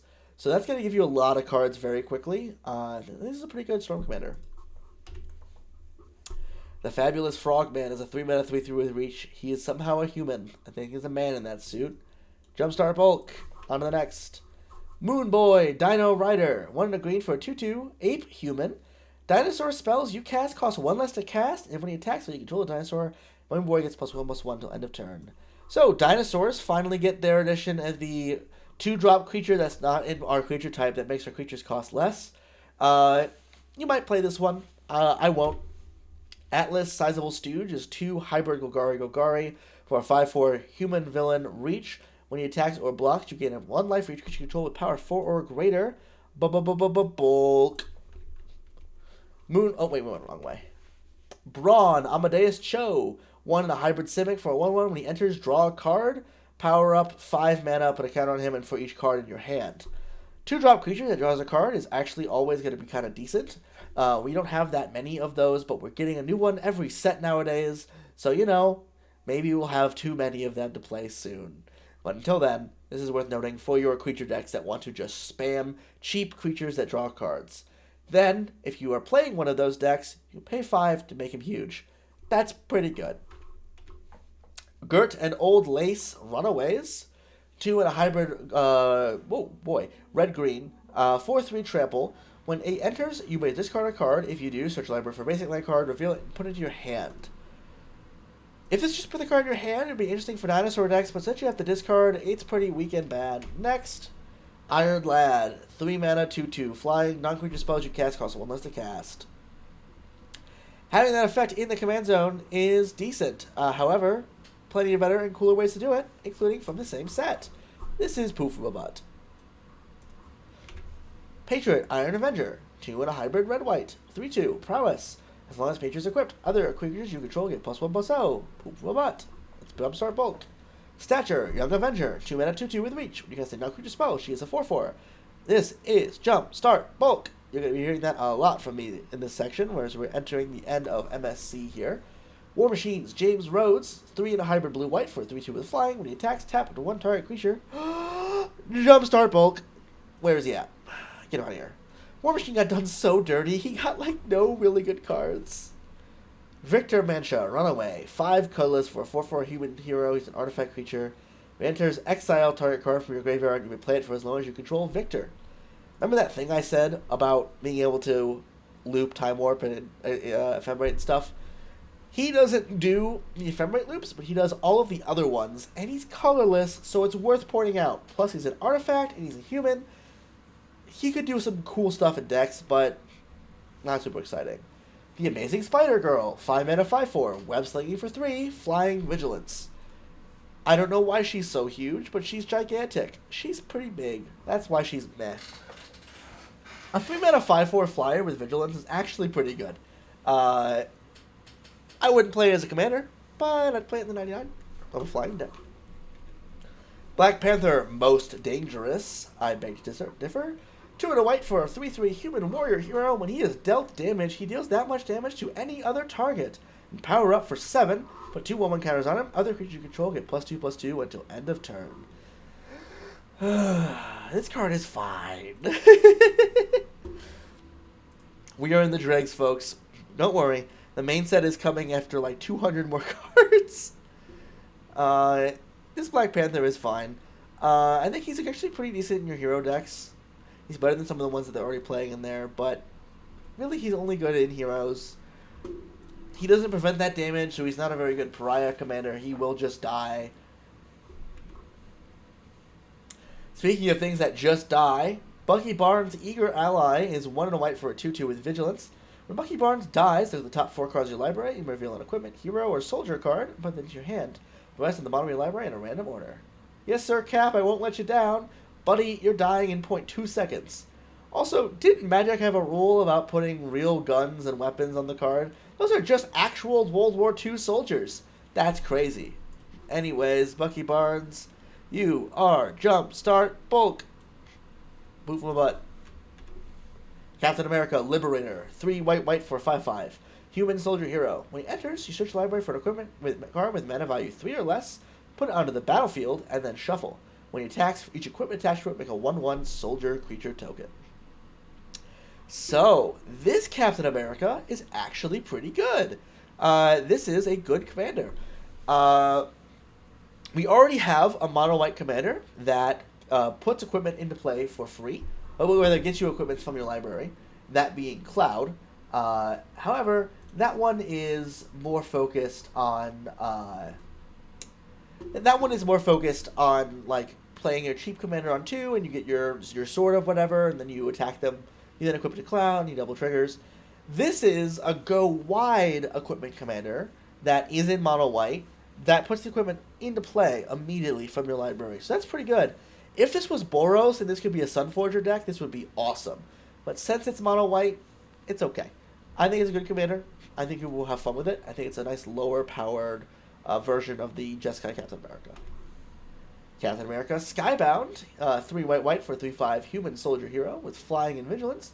Whenever this Captain America and at least 2 other creatures attack, put a 1/1 counter on each attacking creature. They gain indestructible until end of turn. So this card is most notable as a really good upgrade for the Heroes precon, that it does not come in, and instead it comes with worse ones. However, attacking with 3 creatures is pretty easy, and a counter and indestructible is really good. Plus, he gets vigilance, so he gets to stay back as a blocker for future turns, and he's a 3/5, so he'll become a 4/6. It's pretty good. Okay, Captain Marvel. Shooting Star, 5 white white for a 6/6 with flying. When she enters or attacks, exile up to 1 target creature. That creature's controller gets life equal to its power. When a creature other than her is exiled, you gain life equal to its power. So, this is what the White Emerita should have been. This is Swords to Plowshares every turn, on attack and ETB. If she has haste, she comes down. Swords to Plowshares, attacks, Swords to Plowshares. Phenomenal. However, 7 mana is very expensive. I don't think I want to play her in the command zone. However, if I'm playing a white deck that has haste on my creatures somehow, like, I don't know, maybe the very notable Jeskai Commander precon that she should have been in, it's a good upgrade for that deck. But outside of it, not crazy exciting. I think in the 99, she's a good reanimator target. Like, ETB Swords to Plowshares is pretty good, but I don't like her in the command zone very much, so we'll put her in fine in the 99. I think she's going to do a lot of good work in those decks. Dr. Spectrum. 3 white white for a 3/3 human hero with flying. When he enters, you choose 1. You make a 0/4 wall, put a count on each other hero you control, or you destroy an enchantment. Very strange card. This doesn't look like a real character. This looks like an Image Comics, like, this guy should show up in an episode of Invincible and then die. All that said, it's Jumpstart Bulk. Poop a butt. Doctor Strange. Surgeon. 4 and a white for a 2/5 human Doctor Hero with lifelink. If you would gain life, you gain twice that much life instead. At the beginning of each combat, if you have 10 more life than your starting life total, creatures you control get +2/+2 and gain vigilance until end of turn. Double life gain is very good in the 99 of life gain decks. You should play this one if you're playing that Rock Avenger card, I think it is, that does the same thing. This one's legendary, which is cool, and 10 more than your starting life total is very easy in a life gain deck, and +2/+2 and vigilance is really nice. Essentially, that is the Rick text, like +2/+2 and a keyword that matters. So pretty cool for those kind of decks. If you're playing a life-linking deck, think about this one.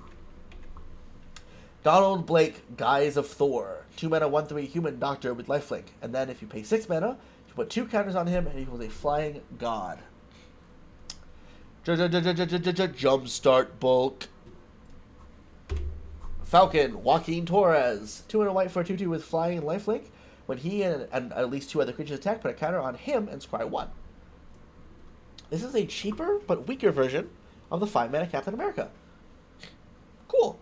I think this is actually a fine card. 2/2 flying lifelink is actually not bad. And as a bird and a human, he's got 2 very relevant creature types. Plus, might be a fine to include for your heroes list too. I don't dislike this. It's actually pretty cool. Foggy Nelson, on retainer. 2 and a white for a 1/3 human advisor with flash. When he enters, put a counter on another creature you control. It gains hexproof until end of turn.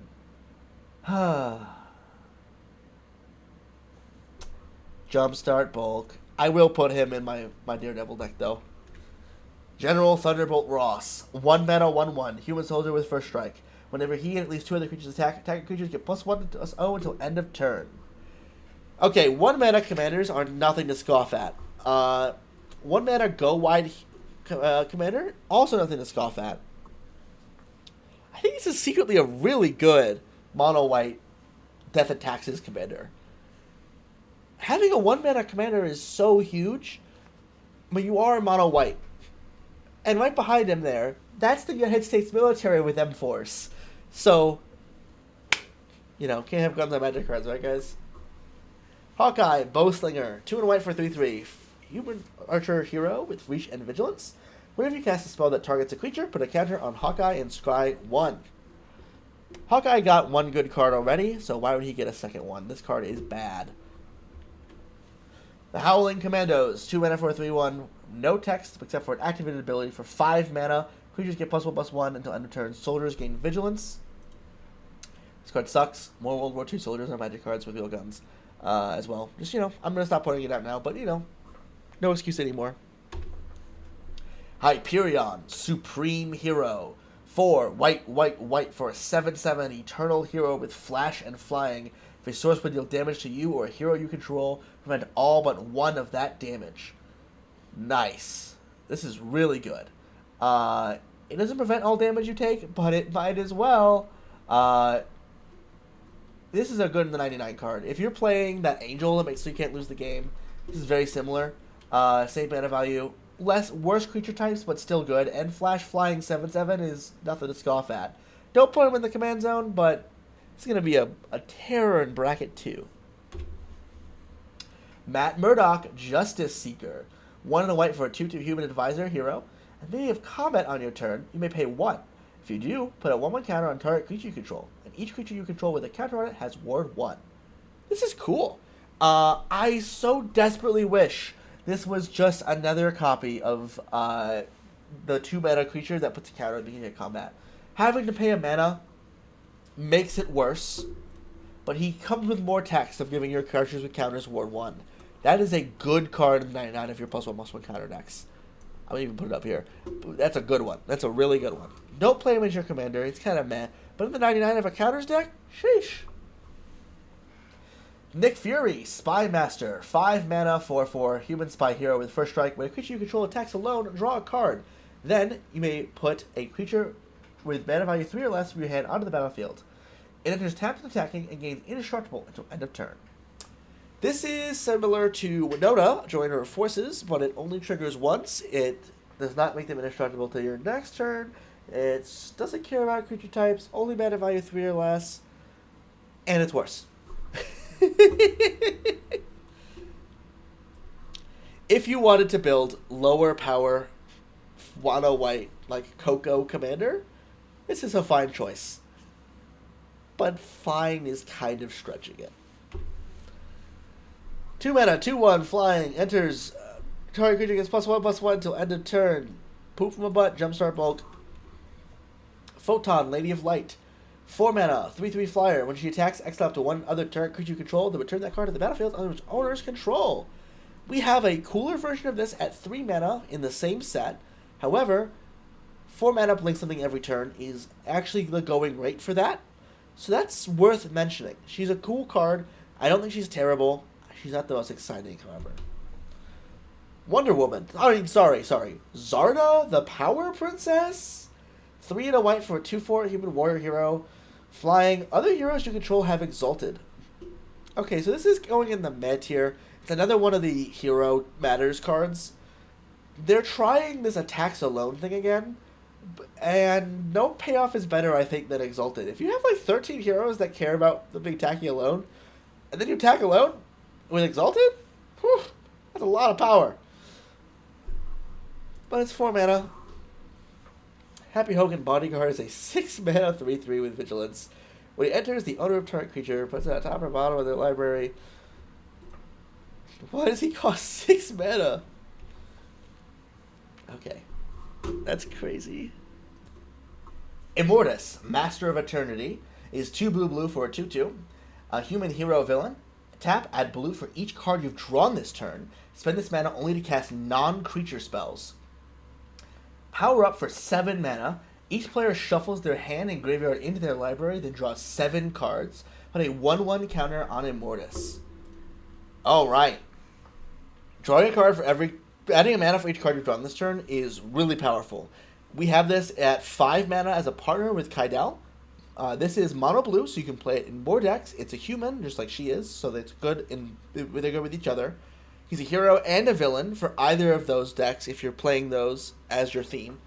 And he also then does the wheel thing, granted for 7 mana, which is very expensive. But this is a good card. The mana he activates can't go to spend on his own power-up, which makes him a good bit worse. But this is a good card in the 99. I don't think I like him as a commander, but if you're playing a Wheels deck, if you're playing a big card draw deck, he's a really good payoff for that. For only 4 mana too, so he's not too expensive. I like this one. Impossible Man is a 3 mana 1/4 with flying. You can pay 3 to turn him into a copy of another permanent until end of turn, except its name is Impossible Man. Okay, so this one is so close to Grand Jumpstart Bulk because you can target anything. You could take people's Ristic. Maybe it costs 3 mana. It's only it's only 1 turn. This is poop. Iron Man, Bleeding Edge, 3 blue for 3/5 human hero with flying. When you cast an artifact spell, you may copy it. If the copy is not legendary, do this only once each turn. Doubling up on artifacts is pretty good. He himself is an artifact, which is really good. He doubles up on your Iron Man. If you play an Iron Man after this, he will copy the Iron Man and make it not legendary. That's really good. This is not the commander for your Iron Man deck, but this is really good in it. So, only once each turn is a bit annoying, but this would go so insanely powerfully broken in the infinite if this could do it every single one you cast. If you could just spam baubles and then like PO and spam them again, all in one turn, doubling up on them, you would hate this card, and this would be a slam dunk in the command zone. But there's only one each turn, it's fair and good. Loki, Lord of Misrule, with some of the most insane art in the set. Like, look at it. Oh my god. 3 and a blue for a 3/4, God, Sorcerer, Villain. Blue and tap, choose target creature you control. Each creature you control other than the chosen creature becomes a copy of that creature until end of turn, except it is not legendary. Only or is a sorcery. Only as a sorcery reduces some of the shenanigans with this, but oh my god. This is the, what's that Doctor Who card called? I think it's like Nanogene Conversion. It's that effect in the command zone, so you can reliably get it every game and build around it. This is really good. This Loki is awesome. I, in fact, am going to say this Loki is going straight into the Avengers. I want to build this commander. This is a really cool one. I got a good friend you probably will see on the channel at some point, whose name is Silva, who wants me to build this one for them as well. So take a look at that one later. Namor, Scourge of the Seas, is 3 blue for 4/4 mutant merfolk villain with flying. Each other merfolk you control with a 1/1 counter on it has flying. At the beginning of combat on your turn, target creature you control connives. Meh. Having to get the counter on your merfolk to give them flying is kind of weak. We have a lot of good effects that give you guys evasion already. I don't know. I don't even think this is good in merfolk decks. I kind of want to put it in meh. 5 mana is so expensive for this. Yeah, no, I think it's just meh. Namora Sea Queen is 3 mana for a 2/3 flyer, merfolk, mutant hero. 6 mana, put a counter on her, make 2 merfolk. If she could activate that more than once, that'd be cool, but she's kind of poop. She's a jumpstart uncommon. Pharaoh Rama Tut, 5 mana, 4/4, ward 2, cast a non-creature spell, he connives. Cast a non-creature spell, draw, then discard is a fine effect, but for 5 mana is bad, so we will be discarding him to the poop of the butt zone. Reed Richards, the smartest man, 5 and a blue for 2/4, human scientist hero with reach. You have no maximum hand size. The first time you would draw a card each turn, except the first card you draw during your turn. You draw 4 cards instead. So you know Teferi's Angel's Insight, the 4 mana enchantment that makes your card draw be 2s instead? This is 4 cards every turn per cantrip. If you have a Ristic Study in play, he draws you 4 cards off the first trigger. We're talking about Magical Christmas Land here. This is 6 mana. It is meh. Just barely not poop from a butt. 6 mana is so expensive for this. Someone will play it against you in Commander, and it will kill you. But you were going to lose to the rest of that deck anyways, and not to this one. Silver Surfer, Cosmic Voyager, 4 blue for a 5/5 flash flyer. When he enters, exile any number of other target permanents you control. Return those cards to the battlefield under their owner's control at the beginning of the next end step. If a land enters this way, it enters tapped. So, this is a Teferi's Protection style, my whole board is safe effect, where you just take them all out of play and they come back at the end step. However, it doesn't last till your next turn. It costs 6 mana. But you can do some shenanigans with this one. Float all your mana, cast this by the picks up all the lands. Pretty good.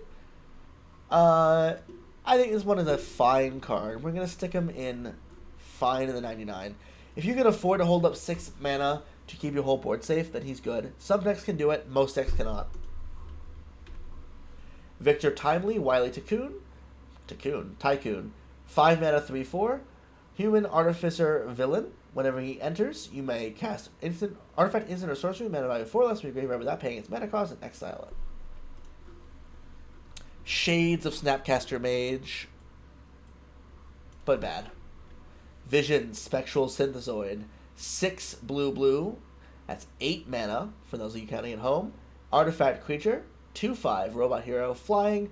Once each turn, you may cast a non-creature or robot spell from your hand without paying its mana cost. So, like, all of the spells you'd be trying to cast from this cost 8. Maybe they cost like 9 or 10, but wouldn't you just want to cast those instead? I mean, I guess you get a 2/5 flyer, I guess. And then, like, your counter spells could be free on their turn. I'm not sold on this one. I think this one is pretty meh. Again, like, look, it's an artifact creature. You could Goblin Welder this into play. If you're doing those kind of things, then this one's pretty exciting. But he's really he's really expensive. He dies to everything. Hopefully you have counter magic. Hopefully you have mana left to protect him with it. That's all. Vulture, Feathered Fiend. 2 blue for a 2/4 Human Artificer Villain with flying.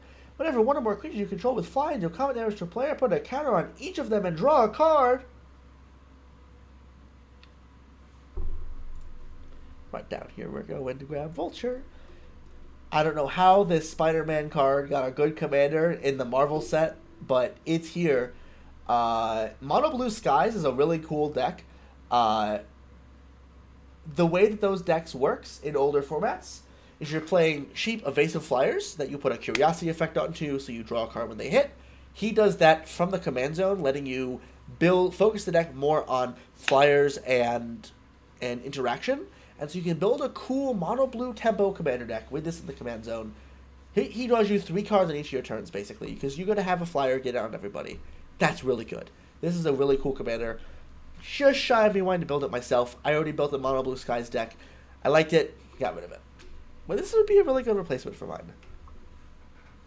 Wasp Shrinking Savior. 3 mana, 1/3 flyer. When she attacks, up to one other creature gets -3/-0 until your next turn. Then draw a card for each creature with power less than 0 on the battlefield. If she did this on enters and attack, I think she would be a candidate for good commander. As is, I think she is just fine in the 99. She's a really nice target to flicker. If you're playing a lot of walls in your deck, she'll draw you a lot of cards. But again, it has to go under 0. It's not just 0. It's got to be negative. I think she's okay. Yeah, you can't flicker her. She has to attack. Okay, this is going down to meh. Black Widow, Deadly Hunter. 2 mana black for a 3/3 human assassin hero with Death Touch. Whenever a creature you control with Death Touch is combat damage to a player, you draw a card and lose a life. Also, look at that art. Oh my god. Victor Dame Menges, you are the GOAT. Also, creature controlled with Death Touch deals damage, you draw a card, lose a life. Nothing on there says only once each turn or once per opponent. You get to draw for all of them. Mono Black Death Touch typo. That's actually pretty cool. Commander. Bob, Reluctant Hydra Agent. 1 mana black for 2/2 human coward villain. When he attacks alone, return him to his owner's hand. If you do, each opponent loses 2, and you gain 2. This is a really funny one. Uh, this is like Deadpool's best friend. Uh, but he doesn't. He's really bad with Deadpool. So he's poop from a butt. Citizen V, Helmet Zemo. 2 and a black for a 2/2 human noble villain with lifelink. When you gain a life, put a 1 counter on each villain you control. This is a 3 mana on Johnny's Pridemate that grows himself and happens to help your villains.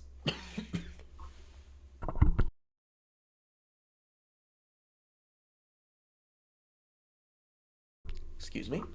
That's pretty good. But in villains, that's pretty much it. Count Nefaria.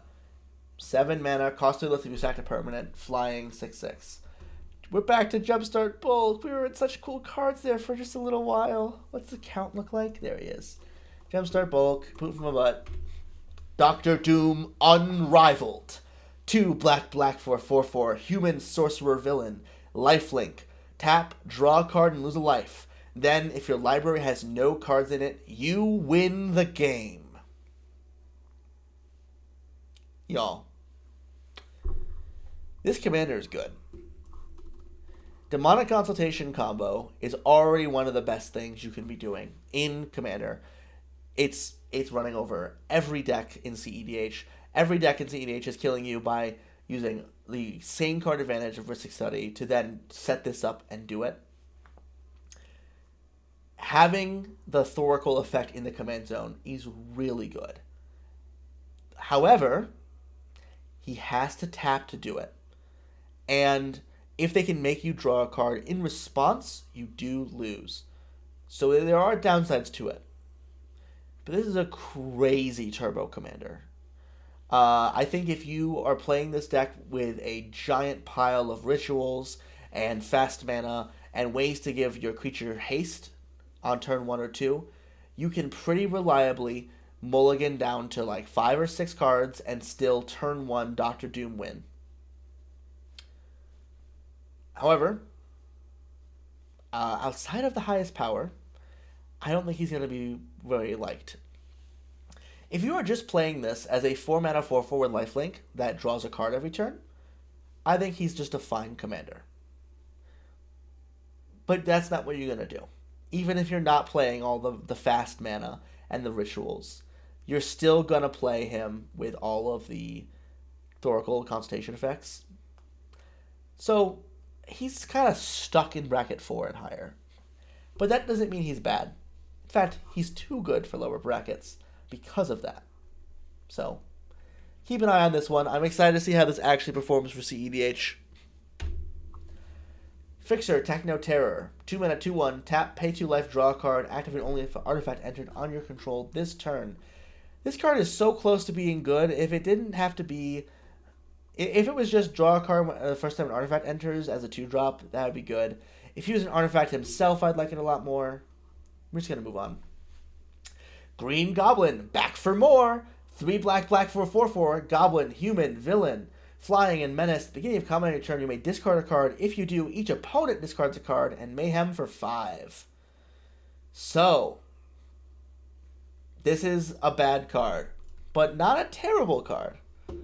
So, you know, if you want to play an evil discard deck, that's not half bad. How does this work with wheels? You discard your hand and then draw 7 cards, and then all these triggers go on the stack?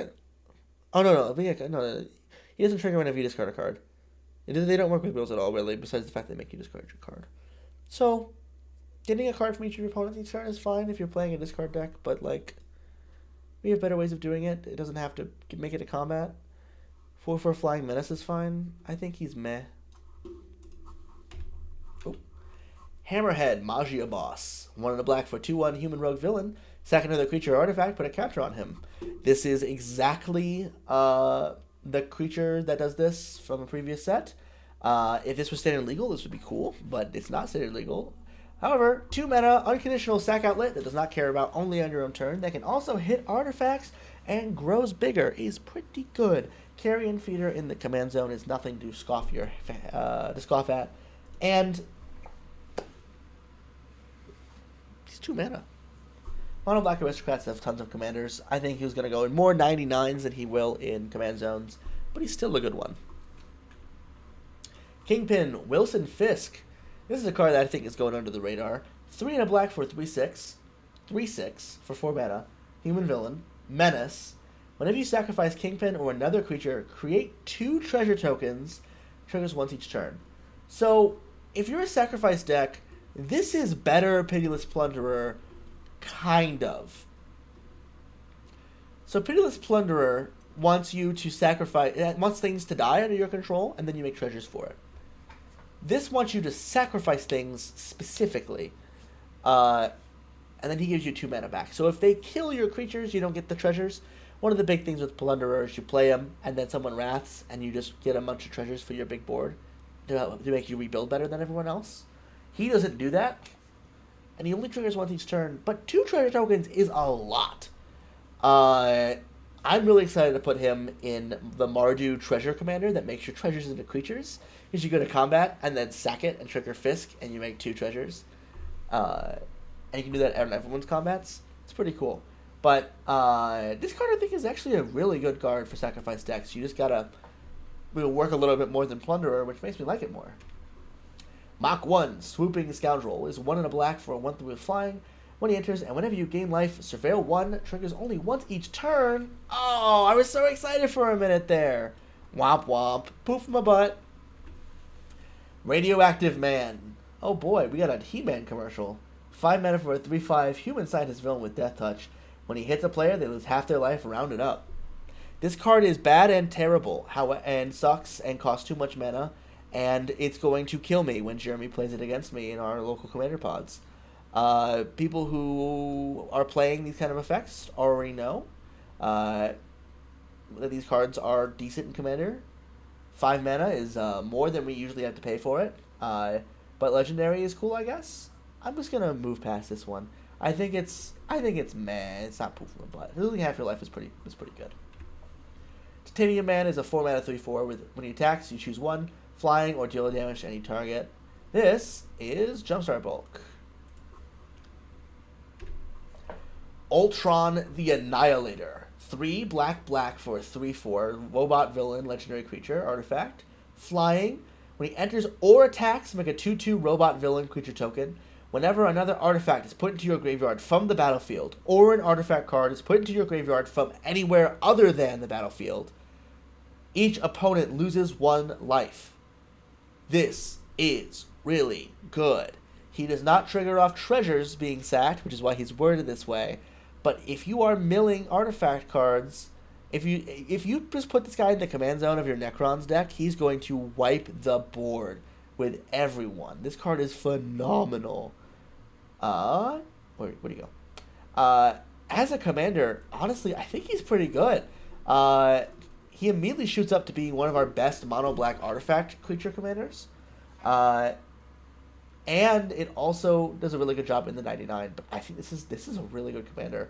Also, the art's kind of crazy. Valentina Allegra de Fontaine is a 2 and a black for a 2/3 human spy villain. Other villains you control are also heroes. And tap a hero you control connives. Add villains and sorcery. This is a cool flavor card, but it's poop from a butt. Viper, 2 mana 2/2 human assassin villain. Black. Target creature that's attacking alone gets +1/+1 until end of turn. Black. Target creature that's attacking alone gains your choice of Death Touch or Lifelink. So you can give... So it's attack alone, fire breathing, and you can give it Death Touch or Lifelink instead of another +1/+1. I mean, these attack alone decks aren't very good, and this is not even that good of a card. I mean, Infinite Pumps off of a commander, it's a fine infinite mana outlet. It can turn infinite mana in mono black into infinite life. Or just a straight up kill if you have trample somehow, but White Widow, Yelena Volova, 1 and a black for a 1/2 human assassin villain, Death Touch. When a creature you control with Death Touch is counter to your player, put a counter on it. Hey, you know that cool Black Widow card? What if we made her worse? Alex Wilder, Runaway, 1 and a red for a 1/3. Whenever he or another creature you control enters, if it was cast from anywhere other than your hand, it gets +2/+0 and gains haste until end of turn.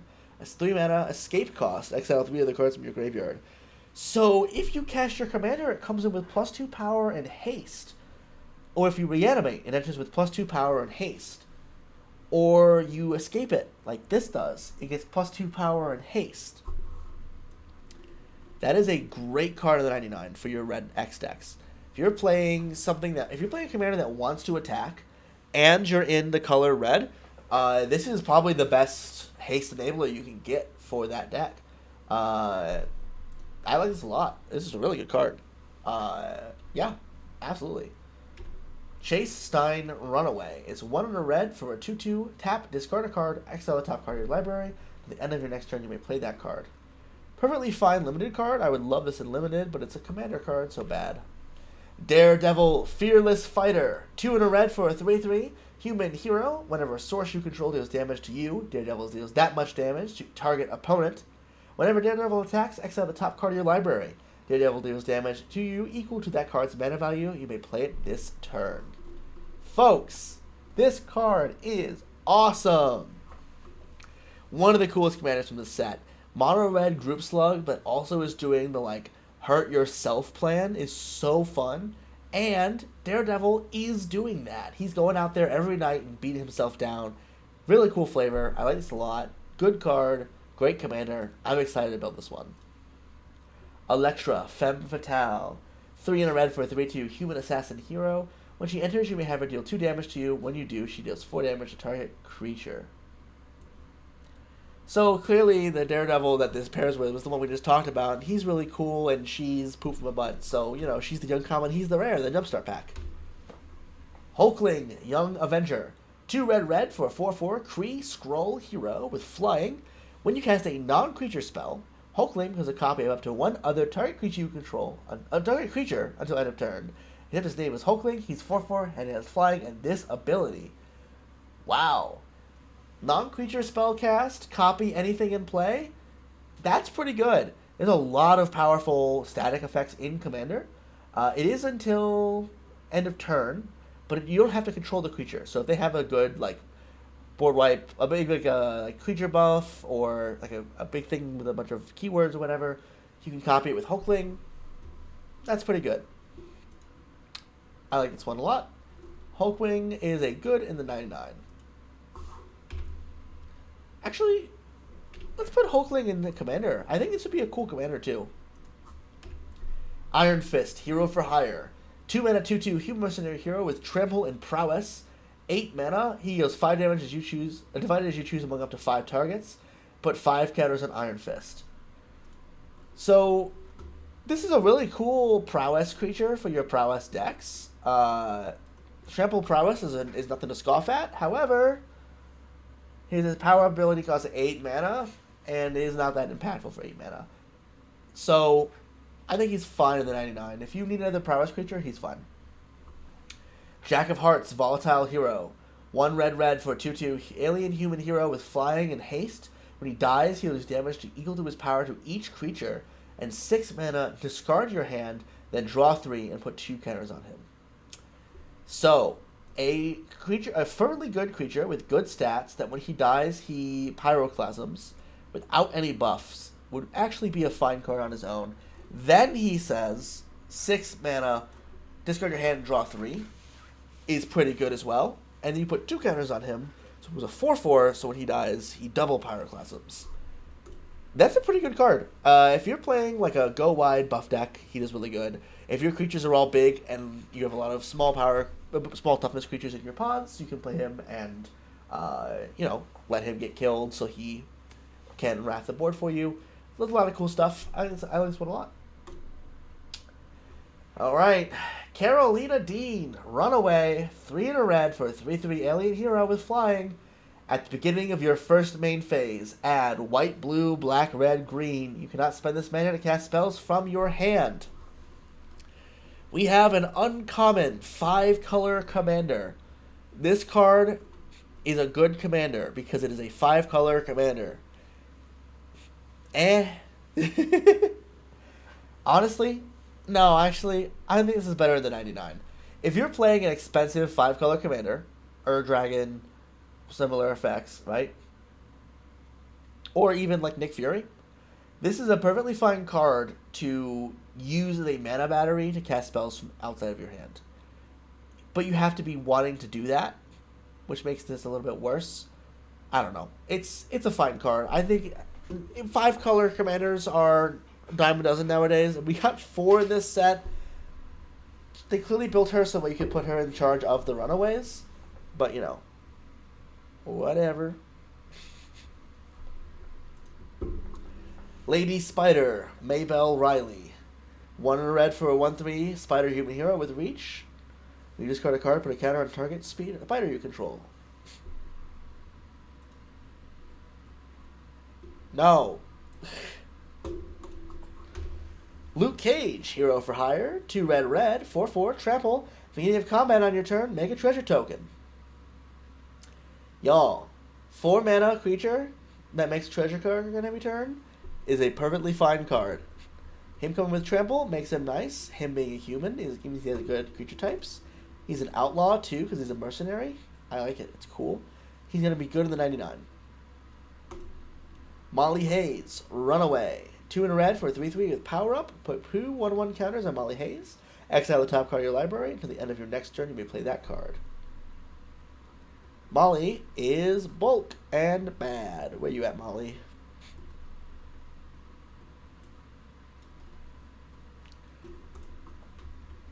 Nico Minoru, Runaway. 3 in a red for a 2/4 human warlock hero. Whenever you cast a spell from anywhere other than your hand, she deals 2 damage to each opponent. That's great on its own, but there's more. 2 in a red for a tap, discard a card, exile cards from the top of your library until you exile a non-land card. You may cast that card without paying its mana cost. Now that's good. Now that's real good. Free spell off the top every turn from the command zone is really nice. She's got a good effects where she cares about casting spells from anywhere other than your hand. She does really cool big spell stuff. Great commander. Plus that art. Oh my god. Spider-Man, new champion. This is Miles. 2 in a red for a 3/3 Spider Human Hero with Reach. When you discard one of our cards, he deals that much damage to any target. Holy cow. As a commander, not that exciting. But putting this in the 99 of a discard deck, this is going to be like the Archfiend that costs 5 mana. It just kills everything in play. Just machine gun down their creatures. That's so good. And if you discard from your hand, you can just go straight to the dome to finish people off. Great card. Stick, Fearless Mentor. 1 in a red for a 2/1 human monk hero with first strike. When a source you control deals damage to you, exile the top card of your library. You may play it at the end of your next turn. This triggers once each turn. This is good in exactly the Daredevil deck. Besides that, it's the Vision and Scarlet Witch. 2 red for a 3/3 artifact creature, mutant hero with flying. When you cast a spell, add red and put a counter on the Vision and Scarlet Witch. Y'all. Hello, Bergie. Welcome back. What if Bergie could also beat you to death? Great commander. Just like Bergie, any spell, add a red. But it's on a flying artifact creature body. This is a good card. Whirlwind, Killer Cyclone. 2 in a red for 2/3 with haste. Whenever one of our creatures you control that enter this turn attack a player, target creature that player controls cannot block this turn. Okay. Where are we at? Where are you at, Mr. Whirlwind? Poop my butt. The Wizard! 3 in a red for a 3/3 human hero with first strike and haste. Oh, guys, the Piss Man is here. Oh, right to the top with you, Wizard. Best card of the set. Big Bertha, exit agreed for a 1/1 mutant hero with vigilance. She enters with X counters on her. 2 mana tap, put a counter on her. She's a Hydra that could grow herself later. That's kind of cool. Where's she at? She's a fine card. She goes in meh. I'm not gonna scoff at an X and a green creature. You can make that big quick. Black Tom Cassidy, 1 in a green for a 1/3 mutant villain. Tap, add green. You control another mutant. You gain 1 life. 2 mana Manadorks in the command zone are very interesting. They do cool things in the deck building process. Monocolor ones are not needed. We already have them. And we have cooler ones. Goodbye. Bushmaster, Coiled Henchman. 2 mana for a 2/1 Death Touch. Each of the creature you control with a 1/1 counter on it has Death Touch. So giving Death Touch to your 1/1 counter creatures makes this a fine include in those style of decks. However, I think he's perfectly fine. Colossus is a 5 mana 4/5. During your turn, Colossus is indestructible, and he gives your mutants +1/+1. This card is not good. It will be good when the X-Men set comes out, and will be good exclusively in X-Men decks.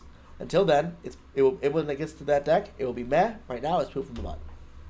Darwin, Adaptive Mutant. 1 green for 2/1 with Evolve. Remove 2/1 counters, he gains Indestructible. This is a cool growth threat, but not a very good card in Commander. Bye-bye. Devil Dinosaur. 2 green for a 5/5 Trample Dinosaur. Other dinosaurs you control get +1/+1 and have hexproof. Why? Dinosaurs are already so hard to deal with. Oh, it's so good in the dinosaur decks. Hey, this isn't Deadlock. Doorman is a 1 green for a 2/3 mutant hero. Tap until end of turn. Target creature cannot be blocked by creatures with power 2 or less and or walls. Where's Doorman?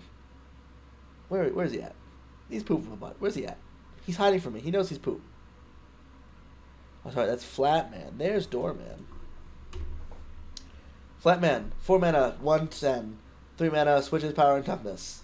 So he attacks for 10 on turn 5. Poop. Giant Man, Gargantuan Genius. 3 green for a 6/6 human scientist hero. Reach. At the beginning of your first main phase, add green for each creature you control with power 4 or greater. This guy's a wife beater, but he's really good in big creature decks. Like, oh my gosh, that's a lot of mana. But not immediately, it takes a whole turn to get it.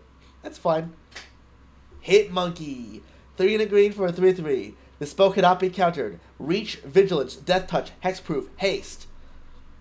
Mono green Chroma. Where's this cool guy? Hit Monkey is going straight into the Avengers. This is such a goofy commander, but like, you put an equipment on this thing, what do? They die. He can't be countered. He has Hexproof. They have to wrath him. He has Reach and Vigilance, and he's got Death Touch and Haste. So he comes down, he immediately attacks. They can't do anything about him. If he gets first strike, he's unbeatable. And you put an equipment on him, he's going to hit, he's going to do that thing. Nasty work. Absolutely nasty work. Hulk, Strongest There Is. 2 green for a 3/3 Gamma Berserker hero with Trample. Enters with a counter on him. At the beginning of your upkeep, double the number of 1/1 counters on each Gamma creature you control. So, he's not quite big enough on his own to be exciting. But if you're playing the Gamma deck, he's really good. Lucky the Pizza Dog. 2 mana for a 2/2. When you cast a cat, dog, or hero spell, make a food token. At the beginning of your each end step, if you gain life this turn, put a counter on him. Perfectly fine in your cat, dog, or hero decks. Good for the cat and dog decks, because he likes both. And making food is fine. Mr. Immortal. 2 mana for a 2/1 mutant hero. 3 mana. Return this card from your graveyard or from exile to the battlefield tapped. So Squee, and cards like Squee, of which there are only Squees, go infinite with Food Chain. This card, when you sack it to Food Chain, makes 3 mana. So you can return him back to play. So you can infinitely sack this man to Food Chain, but you don't make infinite mana in the process. However, you do still get infinite ETBs. So if the way you're killing them is not infinite mana, but is instead like Impact Tremors or similar effects, Mr. Immortal does the thing. That is worth including in a deck. And he's mono green, so he can do it from the command zone. Does that make him a good commander? Not really. But it's fine in the 99. Because I can't think of offhand any ways to kill them with infinite ETBs in a mono green deck. I'm sure there are plenty of ways. But I think he's better as an A+B combo piece in a Food Chain deck, specifically built around killing them with ETB triggers. Rhino, Terrible Trampler. 4 green green for a 7/6 human villain with trample. When he enters, destroy target artifact or land. Distribute 3 1/1 counters among up to 3 other creatures. They gain trample until end of turn. So, despite having terrible in the name, this card's actually fairly good. A 7/6 trample that buffs 3 things and gives them trample makes them pretty good at the 99. Kills their best artifact or kills a guy's cradle. Pretty good. Is this Lord of the Rings? Sauron Dino Devotee is 3 green green for a 4/4 dinosaur vampire villain. Flying. When he enters or attacks, choose 1. Cure cancer. You gain 3 life.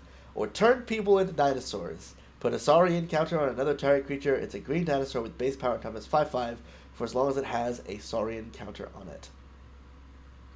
It does not turn off the creature.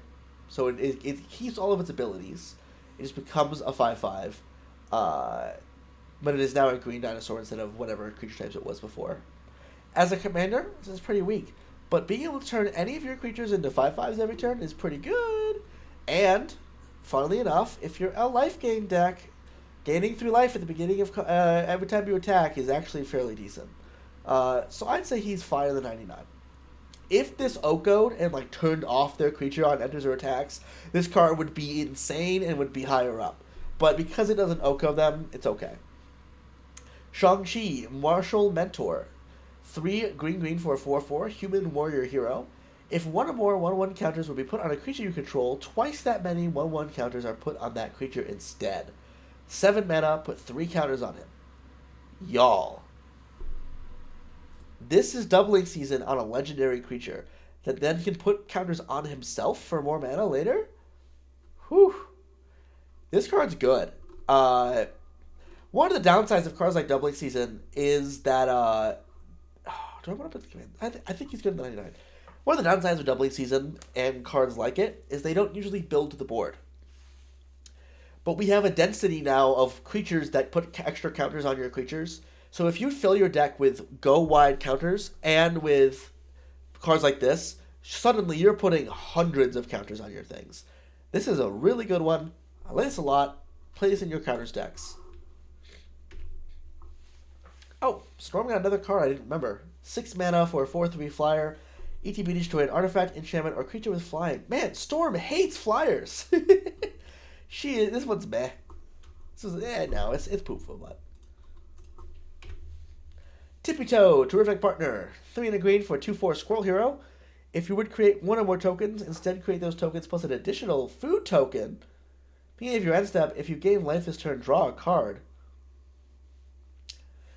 Any of these cards that say when you make a token, make another thing, are worth playing. 4 mana is a little expensive, but to make up for it, they also made it draw cards, so that's pretty good.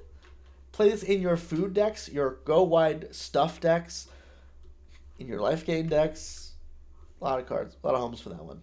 White Tiger, Amulet Keeper, 2 mana, 3/1 human hero. 4 exile this card from your graveyard, draw a card, you can put a land from the battlefield. Well, apparently it is not the time of the White Tiger because you are going to die immediately. This card sucks. Wolverine Claws Out. Such good art on this one. I feel bad for it. 4 mana, 2/5, Mutant Berserker hero. You may have him deal damage though he was not blocked. When a mutant you control attacks, double its power until end of turn. This card is okay. It is meh. When mutants come out, when we get the X-Men's set, this card's going to be insane. Can we see what's in Avengers again? Oh yeah, so these are the commanders that are my favorites. We have, of course, the Wizard. We have the blue-red Ant-Man. We have the blue-white Namor. The Fantasticar, which is allowed to be a commander. We have Loki, the Lord of Miracles, the copy or a mischief rather, the one that copies all your creatures. The Daredevil that when you hurt yourself, he deals damage to opponents. And we have Hit Monkey because of the giant pile of keywords. Alright, next up. X-23 Deadly Weapon. This is a 2 and a green for a 3/3. Whenever another mutant you control enters, put a 1/1 counter on that creature and a 1/1 counter on X-23. When mutants come out, this will be a good card. Until then, she's okay. We have a fair amount of mutants for now. But keep an eye on these two and Colossus, the few other cards that care about mutants. Ant-Man Reformed Rogue is 2 and a hybrid Simic for a 2/3. When you cast a green spell, he gets +1/+0 and gains trample. When he gets a blue spell, he gets -1/-0 and can't be blocked. And when he hits, you draw a card. This is a less interesting version of the Ant-Man we talked about before, but he's in Simic instead of blue-red. Where's he at? Ant-Man. Oh man, I'm going to start losing track of these things. I think he's fine. Any creature that hits to draw a card is worth talking about, especially ones that can gain unblockable, but I don't think he's too exciting. So, Astonishing Spider-Man. 2 hybrid blue-red for a 4/4 spider human hero. Reach. When he attacks, you may discard your hand. If you do, draw a card for each card you've discarded this turn. I mean, that's a lot of cards you're going to draw. If you're playing a blue-red discard deck, this is going to be really good in your deck. However, I don't really like him very much in the command zone. He's really good with Miles.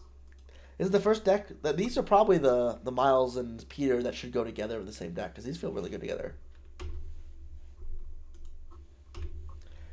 All right, here's the Jumpstart copy of the Fantastic Four. So it is a 4-color commander. It's a 4/4 with a human hero.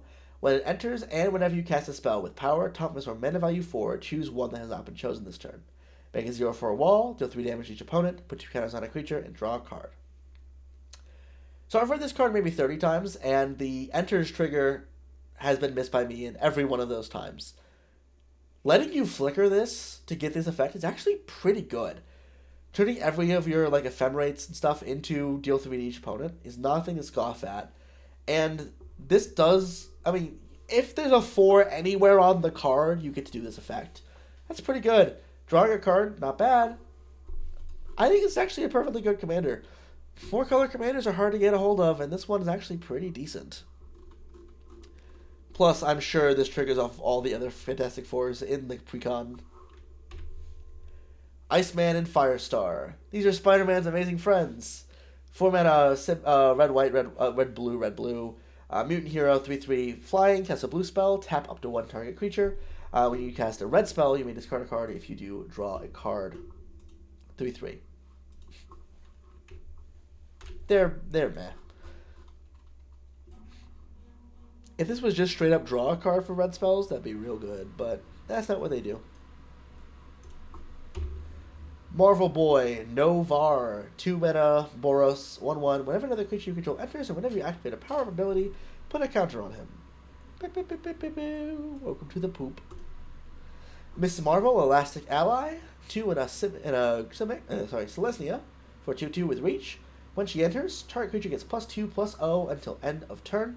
Whenever a creature you control with power greater than its base power deals combat damage to a player, draw a card. This ability triggers only once each turn. If you can buff a creature, you draw a card. You only get 1, even if you hit all 3 opponents. Meh. Where's she at? They really did Miss Marvel dirty. All her cards are pretty meh. She-Hulk, Attorney at Law, 3 mana, 3/3 Vigilance, power up for 7. Put a counter on her, and then double the number of 1/1 counters on each creature you control. If this wasn't 7 mana to activate, this would be worth playing. It's so expensive, though. Poop. Shuri, Vibranium Technologist. 2 and a blue-white. 2/2 Vigilance. When she enters, choose 1. Make a 1/1 robot hero artifact creature with flying, or draw a card. 2 mana, 2/2 that brings a friend is a great limited card, but not good in Commander. Where's she at?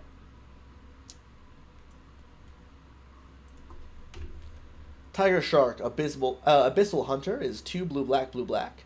For 2/3, when he enters or attacks, he connives. And you can pay 5 to make him unblockable. This would be good if it didn't cost 4 mana. 4 mana is too much for this effect. It's not good. Poop. Machine Man, Model X51. 4 mana, colorless creature, 2/3. He has a non-creature spell, put a counter on him, he gains flying. Poop. The Thanos Copter. Again, can be your commander. Legendary vehicle. 6 colorless, 5/5. Flying haste. When he enters, vehicles you control become artifact creatures until end of turn. And when a vehicle you control does combat damage to a player, draw a card. completely nonsensical that this card does all the things that it does. Its flavor is so abysmal. However, it's the best vehicle for your vehicles decks. Sorry. Rescue Pepper Potts, 2 mana, 2/1 flash flyer, enters, return up to one of the target artifact or creature you control to its owner's hand. If it was an artifact, put a counter on her. This is one of those like nurturing pixie style, come down, pick up a thing. Not very good. Thor, Asgard's Avenger, 2 red for a 4/4 with flying. If another source you control would deal damage to an opponent or a permanent an opponent controls, deal that much damage +1. It's really funny. Torbran was a Thor reference, and now Thor is referencing Torbran. This is actually a decent card. It is not non-creature or creature source, so if you deal damage in any way, it deals that damage +1. Really good with like Pyrohemia style effects, deal 1 damage each upkeep kind of things. Overall, fine card. Dr. Jane Foster is a 4 mana 2/3 with Vigilance. When she enters, return a creature with mana value 3 or less from your graveyard to your hand. If you gain life this turn, it goes to the battlefield, but it's still 4 mana. That's meh. Songbird, great art, 2 mana 2/1 lifelink. Discard a card, she gains flying till end of turn. This is a bulk jumpstart card, however, it's one with a good effect. Free discard outlets are not that common, and decks that need them. So she's good in the 99. Living Lightning, charged up, is a 5 mana 3/3 with flying and haste. Beginning of combat, on your turn, another creature gets +1/+0, gains haste. If you gave flying and haste, I'd be a little bit more excited, but meh. Goliath, Mass Manipulator. 1 green for a 2/3 with reach, power up for 5, put 2 counters on him, then draw a card for each creature with power of 4 or greater. So close to being a fine card. Goodbye. Wolfsbane, Highland Hero. 2 mana 2/2 mutant werewolf hero. Trample, 3 mana gets +2/+2 until end of turn. Huh. I missed that we got another werewolf in this set. Too bad it's not an actual werewolf. Goodbye. Black Panther, Claws of Bast. This is a welcome deck card. 3 mana 3/3 human warrior hero with lifelink. When a creature you control attacks alone, put a counter on it. Attacks alone is not a very good keyword in Commander. You have 3 opponents. This card is also a bad payoff. This is poop from the butt, despite being a mythic. That's great, isn't it? Iron Man Modern Marvel is a 4 mana 3/3 with flying. Other artifact creatures you control get +1/+1. And when he attacks, if you have another artifact creature, you draw a card. So this one's a little bit better, as he's a lord. But he's pretty meh. He costs 4 mana. Black Widow, Daring Operative, is 5 mana for a 3/4 with Menace. When she enters, you mill 3. When she hits a player, each opponent loses life equal to the number of creature cards in your graveyard. That can be a lot of damage, but she's got 5. She costs 5 mana. I'm not very excited about this one. It is meh. Spider-Man Webslinger is a 4 mana 2/3 with double strike and haste, and when he attacks, target creature can't block this turn. This Spider-Man just wants to beat your face in.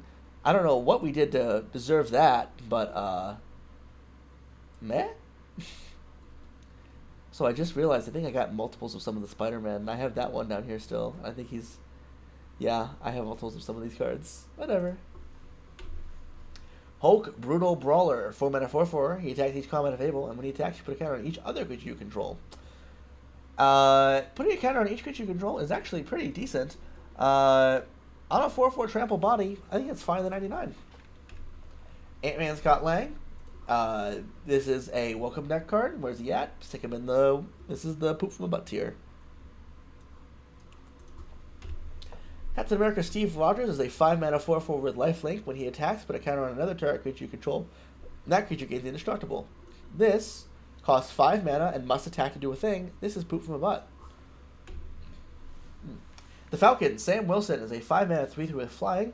When he enters, you put a 1/1 counter on each other creature you control. He costs 5 mana. He's poop from a butt. The Wasp is a 3 mana 1/1 with flying. When she enters, she does 4 damage to a target tapped creature an opponent controls. She doesn't even destroy it. That's poop from a butt. Winter Soldier, Bucky Barnes, is a 1 mana 2/2 that enters tapped. This is terrible. This is the worst card in the set. This is poop from a butt. Where's he at? Black Widow, Natasha Romanoff, is a 2 mana 2/2 with no text besides that flavor text. This is for the welcome decks. Poop from a butt. Hulk Bruce Banner is a 5-mana 7/4 with trample. It is poop from a butt. This entire tier was created for these cards. Iron Man Tony Stark is a 5-mana 3/3 with flying. Attack creature you control, get +1/+0. When you cast a red spell, make a 2/1 robot creature with flying. This card's actually pretty decent. Casting a red spell, getting a 2/1 is pretty cool. However, it costs 5 mana to turn on. But actually, I think it's genuinely a perfectly fine card. I'd put this in fine in the 99. Scarlet Witch Wanda Maximoff is a 3-mana 2/3 with Menace. It is a welcome deck card designed to get new players into the game. Don't read into this one too much. Spider-Man Hometown Hero is similar. He's a 5-mana 5/4 with reach, and when he enters target creature with power 2 less, can't be blocked this turn. Such amazing art that they have wasted on such a terrible, terrible card. Invisible Woman is 2 and a white for a 3/3. At the beginning of combat on your turn, if you've cast a non-creature spell this turn, you make a 0/3 colorless wall creature token with Defender and Reach.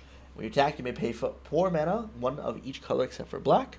When you do, target creature gets +1/+0 until end of turn for each creature you control and cannot be blocked this turn. She is one of the weaker commanders from the set of 4-color commanders, but she's really good in your 4-color decks. So she's fine in the 99. Mr. Fantastic is a 3-mana 2/4 with Vigilance and Reach. At the beginning of combat on your turn, if you cast a non-creature spell this turn, you draw a card, and you can pay 4 and tap him to copy a triggered ability twice. Mr. Fantastic has good keywords, draws you cards every turn, and does a pretty good job at using the rest of the deck pretty well. I think he's a good commander. Human Torch is a 4-mana 3/2 with Human Hero. Beginning of combat on your turn, if you cast a non-creature spell this turn, he gains Flying, Double Strike, and Haste. Whenever he attacks, you may pay 4. If you do, until end of turn, whenever he deals combat damage to an opponent, he deals that much damage to each other opponent. He's going to get big quick and take your opponent's by surprise and take their life totals down to 0 super quick. He immediately attacks for 6 the turn C comes down, as long as you cast a creature spell for him, which is not very easy. But attacking for 6 as a commander is perfectly fine. I think he's better than 99, however. I think Reed's the best commander for the deck, and they knew it too.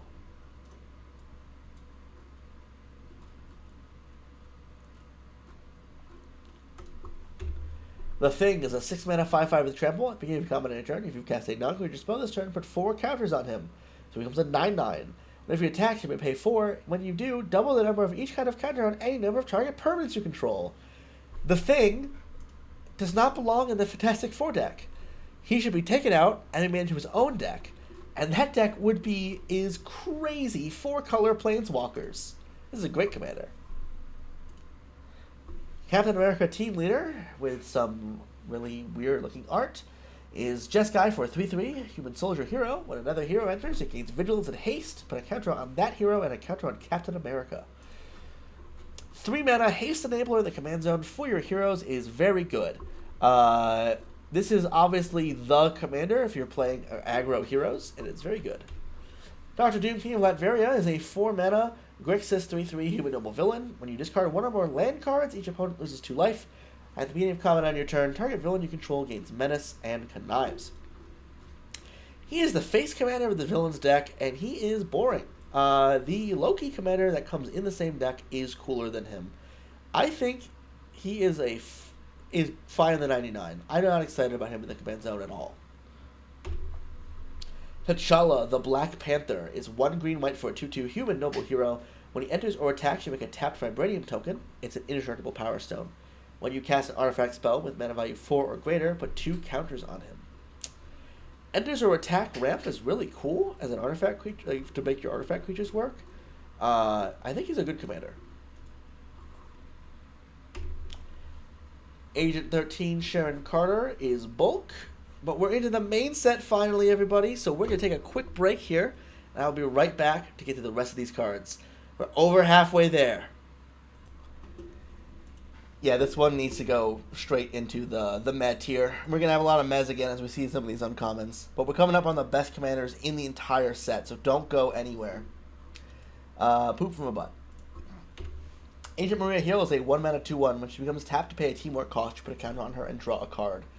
If there was a lot of teamwork in the set that you could play in Commander, she would be a great card, but it's really hard to get her to trigger, and so I think she's poop. But again, if they keep doing teamwork in all these Marvel sets, she's going to be good, just eventually. Agent Phil Coulson is a 2 mana 2/2 with Vigilance and taps to put a counter on each other hero you control. This is a phenomenal card in your Heroes decks, but not good outside of it. Captain America Super Soldier is a 3 mana 3/2 with First Strike. He enters with a shield counter on him. As long as he has a shield counter on him, you and other heroes you control have hexproof. This is actually really good for your Heroes decks. There's a lot of mono white heroes. If you could make a hero deck work, I think he'd be a fine commander. I think the others are more exciting options. If he didn't care about heroes, if he just gave the hexproof to all your other creatures with a shield counter on him, this would be an amazing card. But as is, he's okay. Captain America Wings of Freedom is 2 and a white for a 3/1 flying First Strike Ward 1 human soldier hero. When he attacks each other hero you control, gets +X/+X till end of turn, where X is his toughness. Holy cow. If you're playing a Heroes deck, this is one of the best cards in your 99, bar none. 3 good relevant keywords in Flying, First Strike, and Ward 1, and he attacks to buff your team. Captain America's Shield, which is in the same set as this, gives him +0/+8. That gives your heroes a +9 power boost. If he buffed himself, this card would be unbelievably good. As is, he's one of the best cards in a Heroes deck, and completely useless outside of it. That makes him right at the bottom of good, fine in the 99. Again, these tiers aren't really organized by power level. These are just big bulks. If I didn't have time to put them in their right spots, you know. Captain Marvel Earth's Protector is a 5 mana 5/4 flash, flying, and lifelink.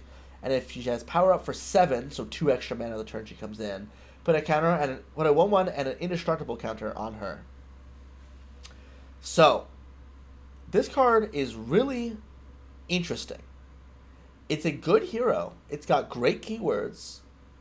Indestructible is nothing to scoff at. But, I don't know, I feel like she just doesn't do enough stuff, you know? Like, Unbeatable Limited Bomb for sure. 7 mana, 6/5 indestructible flying lifelinker is crazy. It's got flash, so you can flash it in to, like, ambush at blockers. I think she's fine in the 99. I think she's a good upgrade for the hero decks. You just kind of want more keywords, and lifelink is really nice. Captain Marvel Spaceborne is a 5 mana 4/4 with flying and vigilance. As long as an opponent has cast a spell this turn, you may cast spells as though they had flash. This card's weird because it doesn't look like it'd be something you would play in a lot of decks.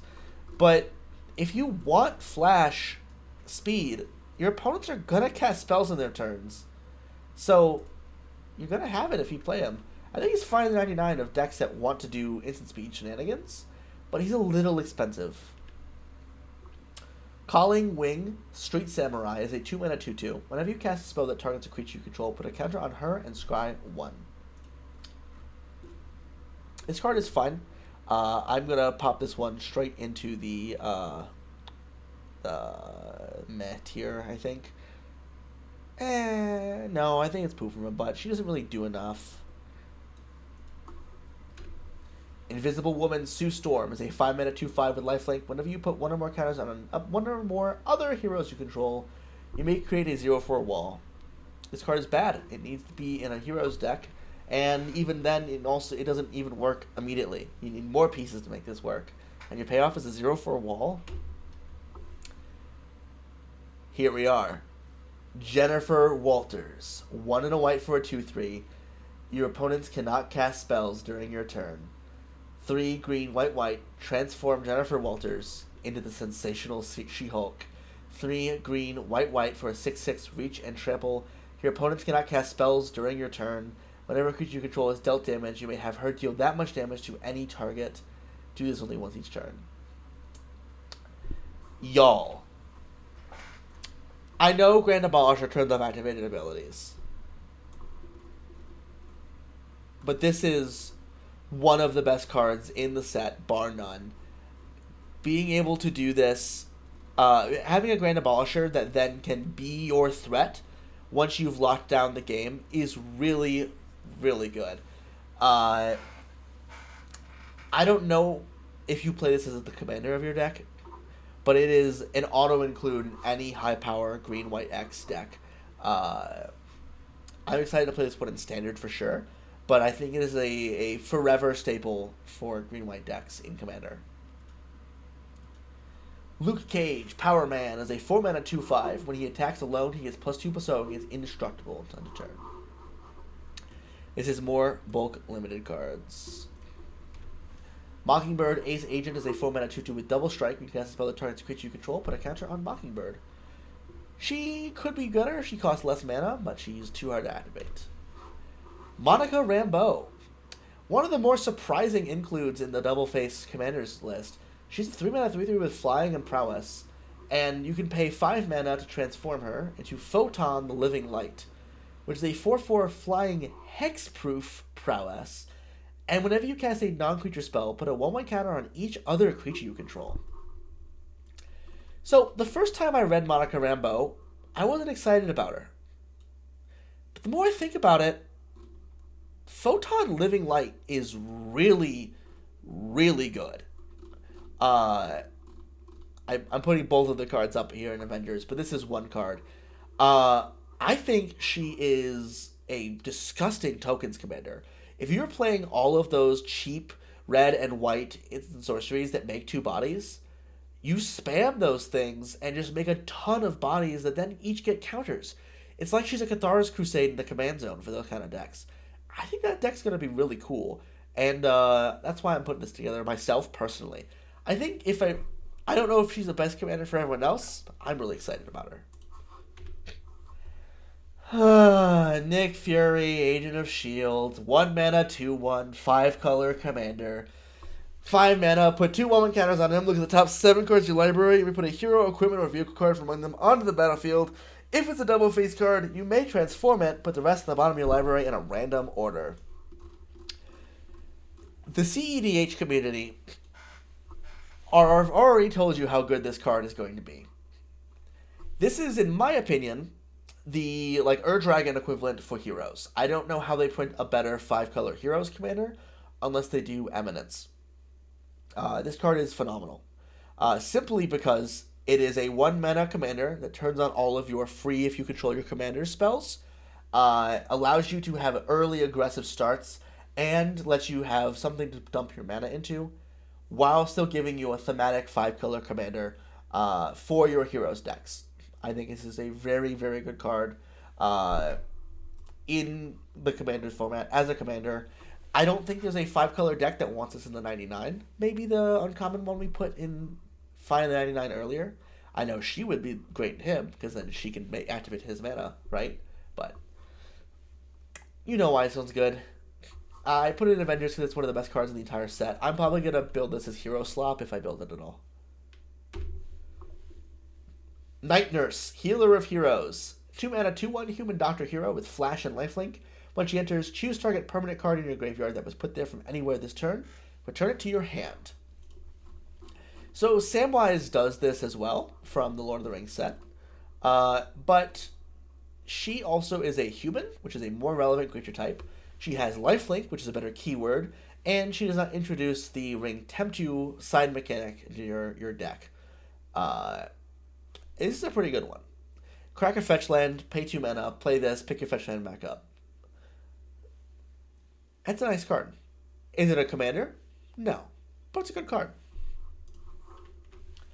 Okoye, Dora Milaje leader, 3 and a white for a 3/2 human warrior hero. When she enters, you make 2 1/1 soldiers, and attacking creature tokens you control have first strike. Honestly, a perfectly fine card. We'll put this one in meh, as it's not yeah, we'll put it in meh. I almost put it in fine in the 99, but I think she's okay. Patriot Shield Wielder is a 2 mana 2/2. You can pay 2 and tap him, and have another creature you control get +2/+0 and gain hexproof. It's a bad mother of runes. Goodbye. Poop from a butt. This is included in the precon for Avengers. Captain America. That's crazy. Quake, Agent of S.H.I.E.L.D. 3 mana 3/3 Inhuman Spy Hero. Whenever you cast a non-creature spell, tap target creature or land. That's a pretty unique effect. It's pretty cool. This card is meh. It's a unique effect that's cool, but it's not good. Red Guardian is a 3 mana 2/2 flash. When it enters, destroy target creature and opponent controls that dealt damage this turn. Notably, it is not that it has been dealt damage. It has to hit you or your creature. Poop. The Sentry Golden Guardian is a 4 mana 5/5 flying vigilance indestructible, and when he enters, you give your opponent a flying indestructible, no vigilance, 5/5, that attacks each turn if able. This card is hilarious because it's white, so you can flicker it over and over again. You can start giving away 5/5s. They have to attack. If they come at you, you block the Sentry, and they touch butts because they're both indestructible. If you Swords to Plowshares their creature, if you bounce their creature, they lose their 5/5, and you have this 4 mana 5/5 flying vigilance indestructible with basically no downside. This is a good card. I think it would be a cool commander. Is it like the best commander in the set? No, but it's fine. I think it's a cool commander. White Widow, free agent, is a 4 mana 2/3 human hero villain. When she enters, you choose one, put a counter of each of the 2 creatures, and return artifact or enchantment from your graveyard to your hand. This is limited filler. Ooh, oh, too far. Atuma, Atlantean Warlord, is a 4 mana 3/4. Other merfolk you control get +1/+1. Whenever one or more merfolk you control attack a player, draw a card. Excuse me. Atuma. So, Merfolk Lord that draws cards is better than some of the other ones we got, but I think he's meh. It only goes in Merfolk. Alright. Time for another good one. Bruce Banner. 1 mana 1/1. XX, tap, draw X cards. Activate only as a sorcery. But you can flip him for 6 mana into the Incredible Hulk. 6 mana 8/8. Gamma Berserker Hero. Reach, trample. Whenever he is dealt damage, put a 1/1 counter on him. If he's attacking, untap him, and there's an additional combat phase after this one. This goes infinite with Caltrops, which is something that everyone has pointed out, and other similar cards. I think there's 3 or 4 you can play in his deck. So he has a super easy 1-card infinite that requires your commander to attack to do it. But also, y'all, this card is just great. Teamer big creatures is already a really fun strategy. And having the mana sink of an XX draw spell in the command zone with Bruce Banner is actually nothing to scoff at. You cast your 6 mana commander early, and if they kill it, like you ramp into the 6 mana commander, and then if they kill it, you play the 1 mana Bruce Banner for 3, and use it to draw cards and refill your hand after the Wrath. That's not a bad play pattern. I think if you play this as just a blue, red, green, like super heavy ramp, get as much cards as you can, and then just go crazy with the Hulk, and then try and protect a win with the Caltrops kind of thing, I think it'd be a really fun play pattern. I definitely want to build this one myself. This is a really cool commander. Echo, Perceptive Prodigy, is 2 and a blue for a 1/4 with Vigilance. You pay 1 and tap her to copy target activated or triggered ability you control from a creature's source. You may choose new targets for the copy. Like, copying abilities is pretty decent. There's some commanders that will get a lot of use out of this. So I think she's fine in the Mighty Nine. But, you know, not too crazy. You have to untap with her. Also, look at how huge Kingpin looks in this image. I wish he always looked this big. He's gigantic. Falcon, Winged Mentor, is a 5 mana 3/4 flying. When he enters, you make a 1/1 bird scout creature token with flying that when it attacks you surveil 1. This is limited filler. It's a friend that brings a friend, but wow, it's gonna be good in those limited games. Card selection and 2 flyers for 5 mana. That's pretty good. Iron Lad, Diverging Destiny, is a 3 mana 2/2 with flying and vigilance. You may look at the top card of your library at any time. Tap, reveal the top card of your library. If it's an artifact, you draw a card. So, this is almost another version of the, like, cast artifact spells off the top of your library, but it doesn't actually let you cast them. You can reveal them and draw cards, but I think it's poop. I think it's bad. The art goes hard, though. Ironheart, Clever Champion. 5 mana, 3/4, human hero. She's an artifact creature with Improvise, so you can tap artifacts to help pay her colorless spells. And flying, non-creature spells you cast have Improvise. Wouldn't you know it, most artifacts are non-creature spells. This card's really, really good. It is not, like, completely broken like that Boros card we got from Edge of Eternities that gives all your stuff affinity. But she's still a really good card. If you're playing an artifact creature deck, she's a really good include. I think she's a fine commander on her own, but I think she's better than 99. Justice. Vance Astrovic is a 3-mana 2/2 with flying. When he enters, you return a permanent to a target non-land, non-token permanent to his hand. When you pick up your own, he gets a counter. Okay, so this is just another mana war, like enter bouncer creature, so perfectly fine. It's meh. Kang the Conqueror. 4 mana, 4/5 flying. First 5 blue, blue, blue. You put a counter on Kang and take an extra turn after this one. During that turn, power abilities cannot be activated. That's fine. So how this card's going to play out in practice is you're going to pay 8 mana for Kang, and then get this 5/6 flyer. Then go into your extra turn, untap all your lands, and pass. And then you're going to flicker him on each of their turns and recast him for that huge amount of mana. As you can see, that is a very, very, very expensive mana-wise play, and chains extra turns after everyone's turn. I think this guy sucks. I don't think anyone's going to like him. I think he's not good in the 99. He's a commander that you could, like, what I described as the play pattern people want to do with him. But I think he sucks. So I'm putting him in meh.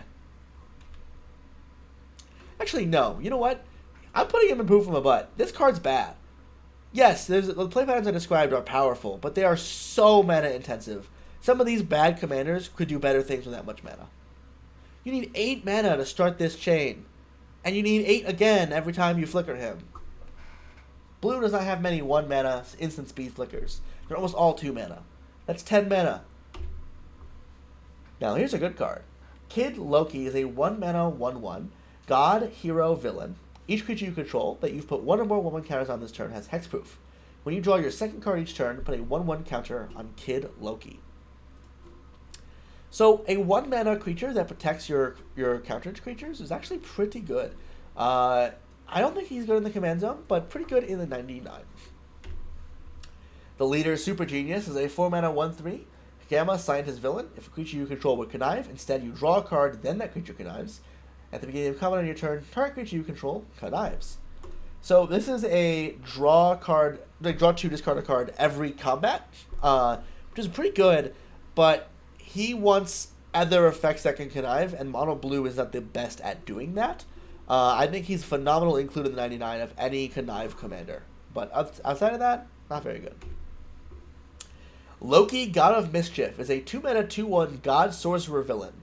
Whenever a player or permanent becomes the target of an ability you control, draw a card. This ability triggers only once each turn. This card is phenomenal. It is very easy to trigger this on every turn. And if your commander is drawing you 4 cards a turn rotation, that is very, very good, especially when he only costs 2 mana. However, I don't want to build him, just because I want to put him in a lot of decks. So he goes to the top of good commander for now. Mr. Fantastic, Reed Richards. 3 and a blue for a 2/4 human scientist hero with reach. Whenever 1 or more tokens you control enter, you may draw a card. Y'all, that's Marneus Calgar. This card is really good. It costs 1 less mana than Marneus Calgar. It's not color restricted into Esper.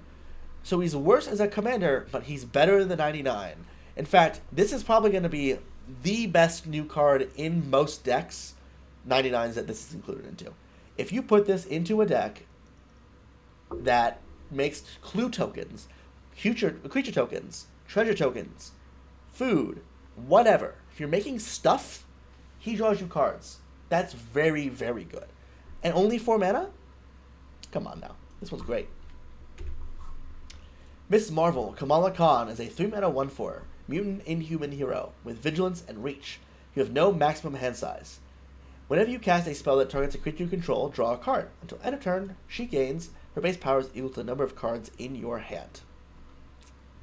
The end is in sight. Okay, commanders that are cards that can be big, equal to the amount of cards in your hand, are really cool. This is another, like I said a couple times already in this video, a draw cards mono blue commander. She goes in your draw cards mono blue commander. She could be a good commander for that deck, but really you have the pick. You have so many options. It's up to you to decide what you want to do with it. Namor the Submariner. 1 blue for a star 4 mutant merfolk hero villain. Flying, his power is equal to the number of merfolk you control. Whenever you cast a non-creature spell with 1 or more blue mana symbols in its mana cost, create that many 1/1 blue merfolk creature tokens. That means if you cast Force of Will, you create 2 1/1 merfolk. If you cast Daze, you make a 1/1 merfolk. If you cast Brainstorm or Preordain, you make a 1/1 merfolk for each of those. If you cast Counterspell, you make 2. This is another really good Talrend-esque commander. But the difference is, he kills you dead on his own. I like the Namor from the commander deck slightly more, because it seems to care more about going wide, attacking with a big board. This Namor wants to cast all of the counterspells in the game, turn all of those into 1/1s, commander damage one-shot one player, and go wide merfolk damage another on like turn 6. This card's really good. Just not quite what I want to do because I'm already building the blue-white one. Shuri, Wakandan Inventor, is a 2-mana 2/1 human artificer hero. Artifact spells you cast cost 1 less to cast. You can pay 1 and tap her to have an artifact you control become a copy of a second target artifact you control until end of turn, except it is not legendary. So, Shuri is a phenomenal card. All these artifact cards that make your artifacts cost less are always going to be good. And she also, on top of it, lets you get double dip on your artifacts, which is hard to do in Commander. She is a phenomenal card in the 99. But I don't think I like her in the command zone. Stature, Size Shifter, is a 1-mana 1/1 human hero. She cannot be blocked if her power is 1 or less. And power up X blue, put X 1/1 counters on her. So she attacks as a 1/1, she can't be blocked, and then you dump all your mana in her and make a big, huge growth and just hit them all for 1. And then you can never do it again because power-ups are only once, and her power is huge. This card is poop. I mean, it's interesting, but it's poop. Okay, we got this one a little backwards. Tony Stark is a 2-mana 1/3 human artificer hero. You can pay 1 and tap him to look at the top 4, reveal an artifact card and put it into your hand. You must go in the bottom. And then for 6 mana, you get the Invincible Iron Man. It's a 5/5 artifact creature human hero with flying and haste. At the beginning of combat in your turn, you may put an artifact card from your hand onto the battlefield. If it's an equipment, attach it to the Invincible Iron Man. Y'all. Free equipment into play is kind of bait. The good part about this card is that he's putting gigantic artifacts into play for free. Like Blightsteel Colossus, Slam Down, all that kind of stuff. Huge artifacts. It's show and tell. It's one-sided show and tell in the command zone. And the front side is really good at drawing cards. Tony Stark is one of the better commanders from this set. The flip commanders have been bangers so far. I think they're all going to wind up in Avengers, but I definitely... If I did not own an artifact deck, this would be my artifact deck, because it's so good. It's so good. Wiccan, Rising Magician, is a 5-mana 4/4 mutant warlock hero with flying. When you cast a non-creature spell, exile another target non-land, non-token permanent. Return that card to the battlefield under its owner's control at the beginning of the next end step. So, this is Displacer Kitten, but it does not go infinite, and it costs 1 more mana. But it does not go infinite, it does not cost 1 more mana, so it feels better to play in lower power decks. I think it's good in the 99. If you want to depower a deck to play it in bracket 2 or bracket 3, turn your Displacer Kitten into Wicked. Because that card is really good, and this card is pretty good. The Wondrous Wasp. 2 mana 2/1, flash flying. When she enters, tap into 1 target creature. It loses all abilities for as long as she remains on the battlefield. So, evasive flash creatures are really cool in 1v1 formats. And I think she's going to do crazy work in 1v1. But I think she's fine in the 99. She's going to be good in your Heroes decks. If you're playing a flash deck, turning off someone's commander is pretty good. But she dies to a Stiff Breeze. And it's not as good as, like, Imprisoned in the Moon. But she's a creature. That's pretty cool. I think she's fine. Arnim Zola, Biofanatic, is a 3 mana 2/3 artifact creature scientist villain. Pay 3 and tap him to create a tapped 2/1 villain with menace. Activate only if there are 2 or more creature cards in your graveyard. Bulky bulk.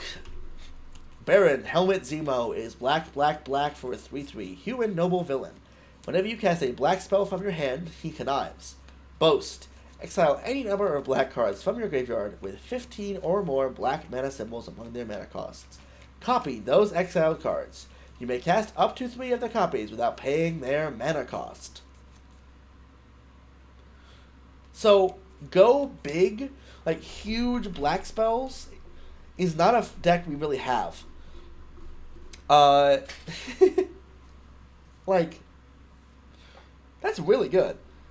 The activated ability is instant speed, so if you could put, like, Emrakul into the graveyard at flash speed, and then activate him, you hit... Oh, no, they beat black cards. They have to be black cards. But still, huge... Like, this guy's going to start dropping gigantic demons on turn 3. That's pretty good. You know, we have a lot of 2-mana mono-black discard outlets now. This is a good commander. If it's going to feel Reanimator adjacent without being Reanimator itself. Very interesting.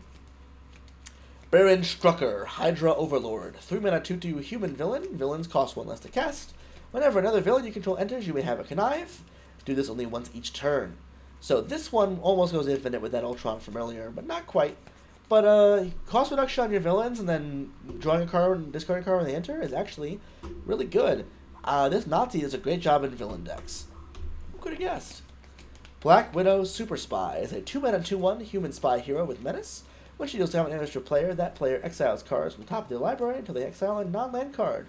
You may put a 1/1 counter on Black Widow. If you don't, you may cast the exiled non-land card until end of turn, and mana of any type may be spent to cast that spell. So, this is 2 mana Ragavan that doesn't make a treasure token, but instead grows if you don't like the card.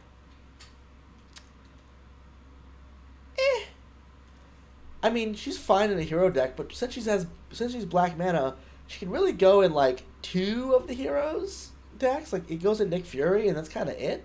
I mean, it makes sense. She's the super spy, right? She pairs off with Nick Fury.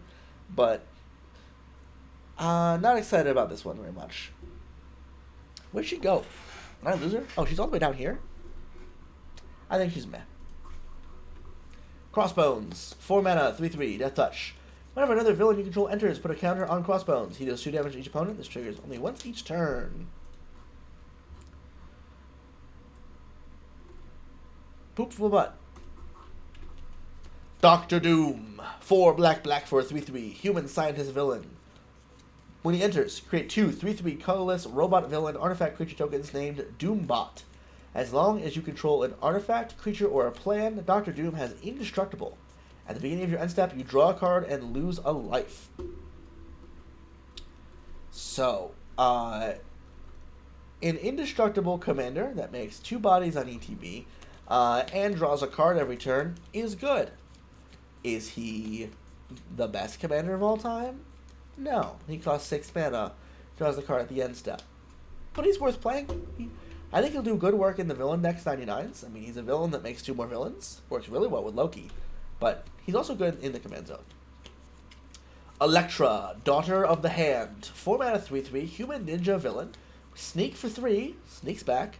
When she enters, destroy target creature an opponent controls with power 3 or less. So, this is Ravenous Chupacabra for 1 less mana if you ninjutsu it, or just cast it for 4. And then it blows up stuff with power 3 or less. So she can't hit anything like Choops can, but she can hit a lot of stuff. She hits most of the value commanders. She's better in a 1v1 format, but honestly, I think she's still pretty good in Commander. This is a good villain. This is a good ninja for your ninja decks. I think she is fine in the 99. Next up is Grim Reaper, Lethal Legionnaire. 3 and a black for 3/4 human villain. When you attack, you may pay 4. When you do, return target creature card from your graveyard to the battlefield, tapped and attacking with a finality counter on it.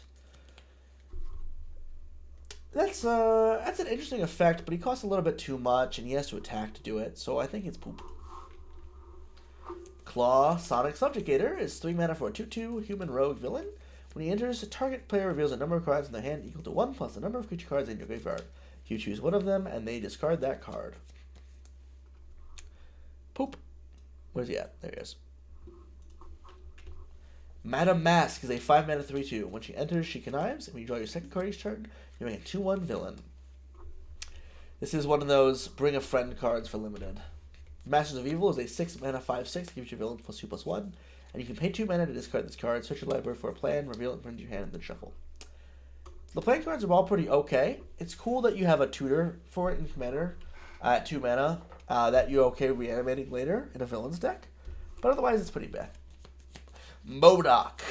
3 black for a 2/2 artifact creature villain with flying and lifelink. Pay 3 life, he connives, activate only during your turn. Designed only for killing. Creatures your opponents control get -1/-1.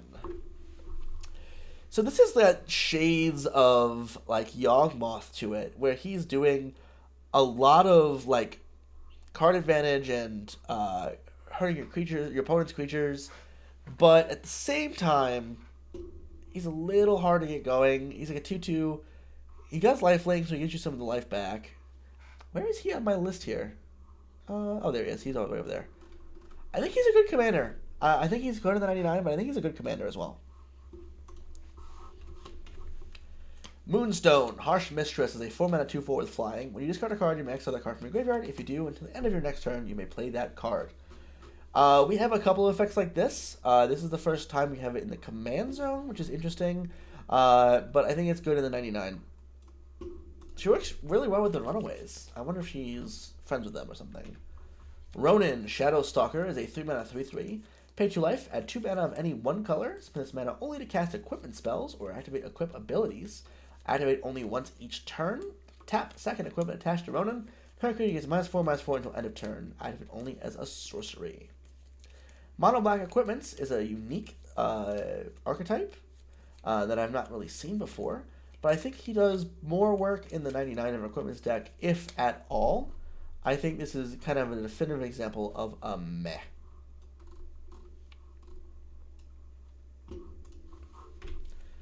Super Scroll is a 4 mana mono black commander that has 4 activated abilities. He's a Scroll shapeshifter villain. He's a 4/5 with flying.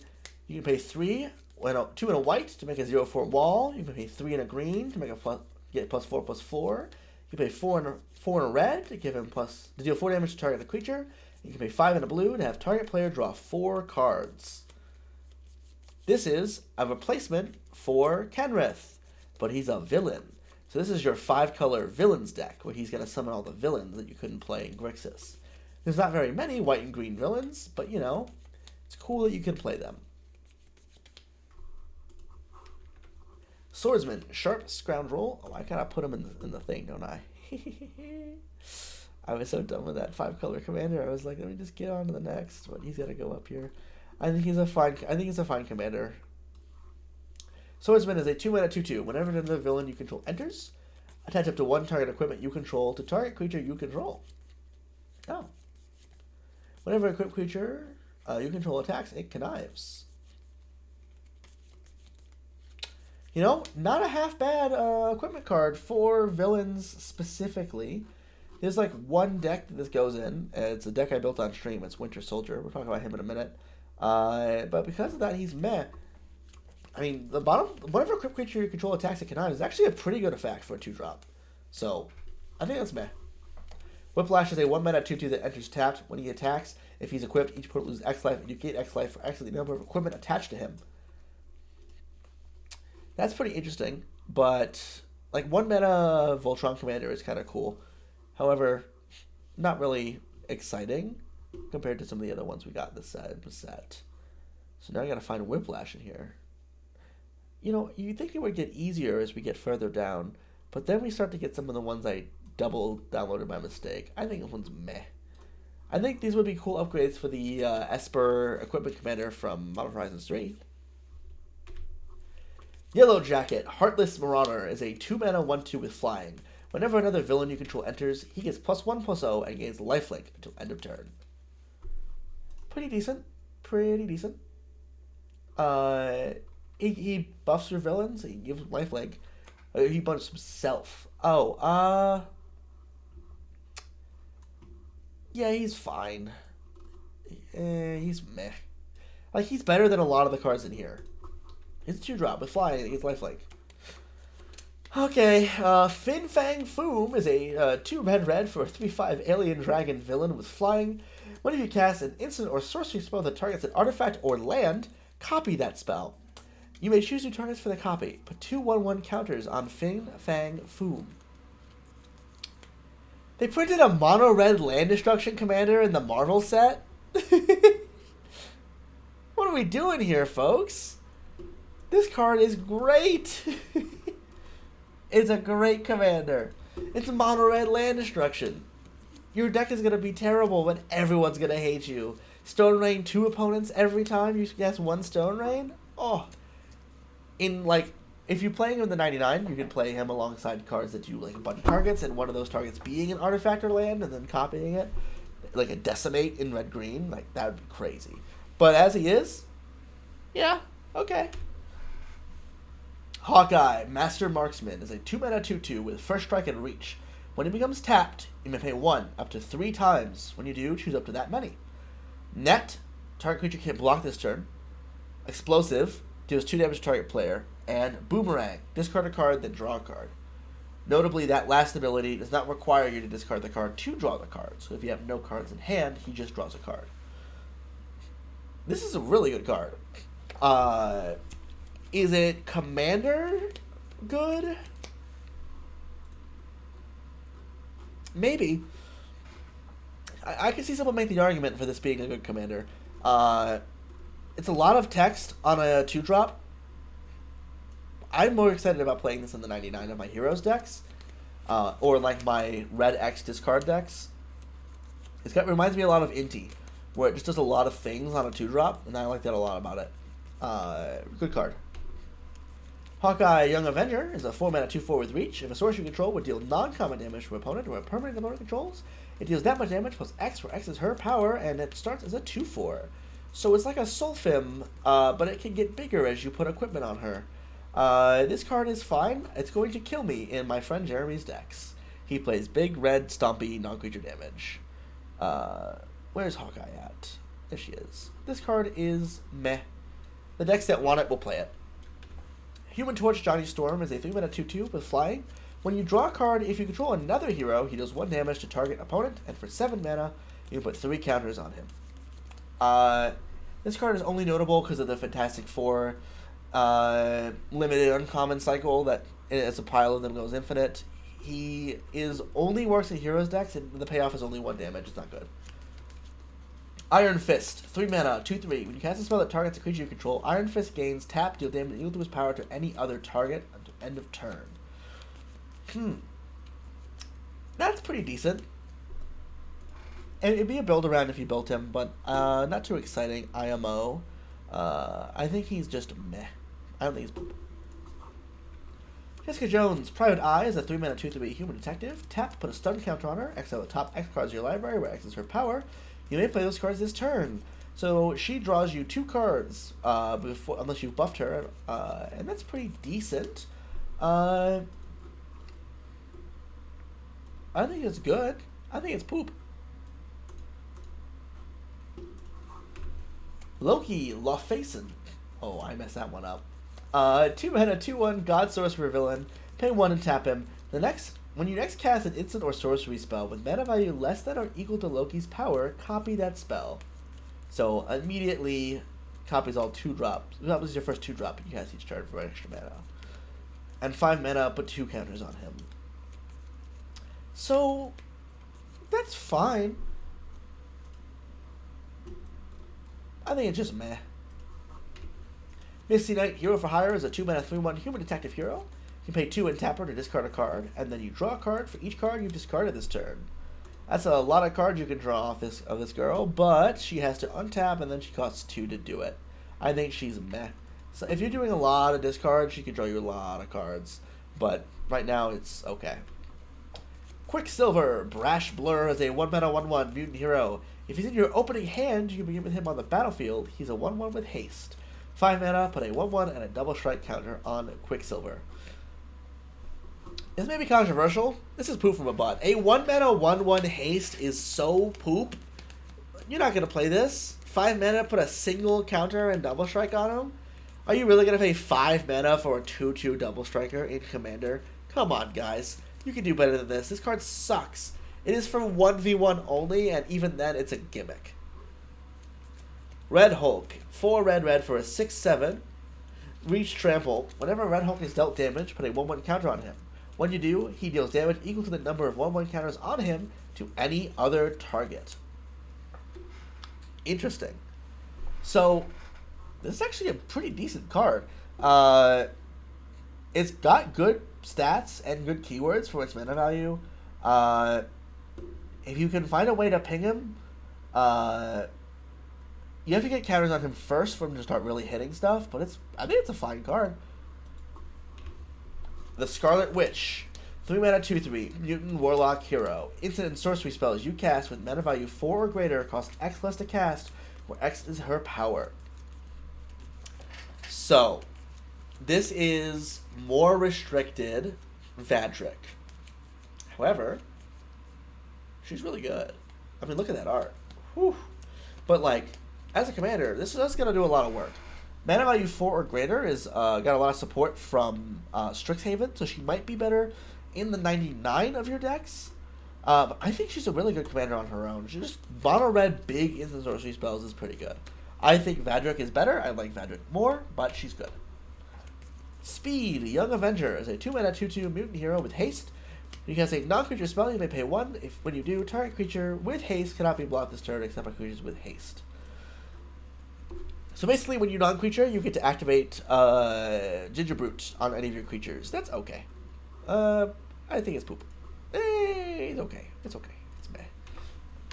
Thor, God of Thunder, is a 5 mana 5/5 legendary creature, God warrior hero with flying. When he enters, exile target equipment, instant, or sorcery from your graveyard. Until the end of your next turn, you may play that card.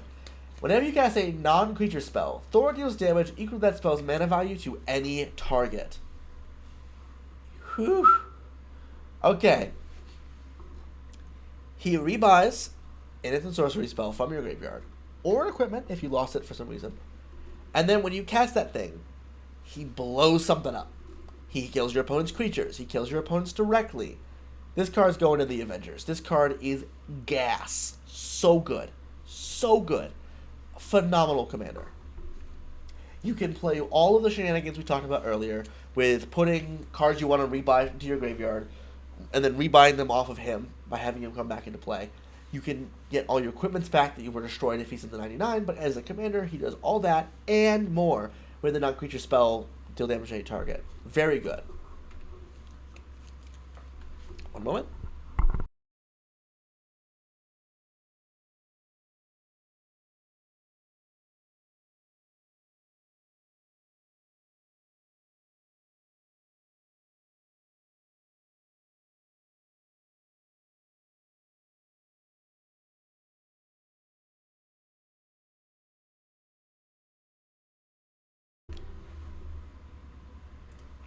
Sorry about that. Alright, we're back. Wonder Man, Hollywood hero, is 3 red for a 4/4 human performer hero with flying. Each power-up ability of a permanent you control can be activated an additional time. Power up for 7, put 2 1/1 counters on him. And then it's got that fun little activate only once?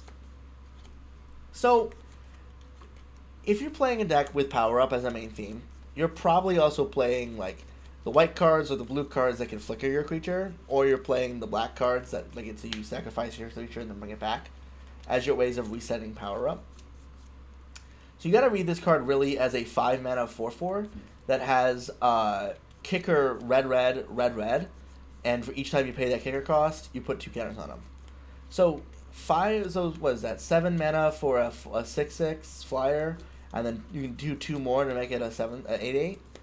That's not bad. Not in Commander though. Like, you have better ways of getting your power abilities again. It's like that one Aether Drift card lets you do exhausts again, but it's not good. Where he at? Where's Wonder Man? At least he's kind of aura farming people though.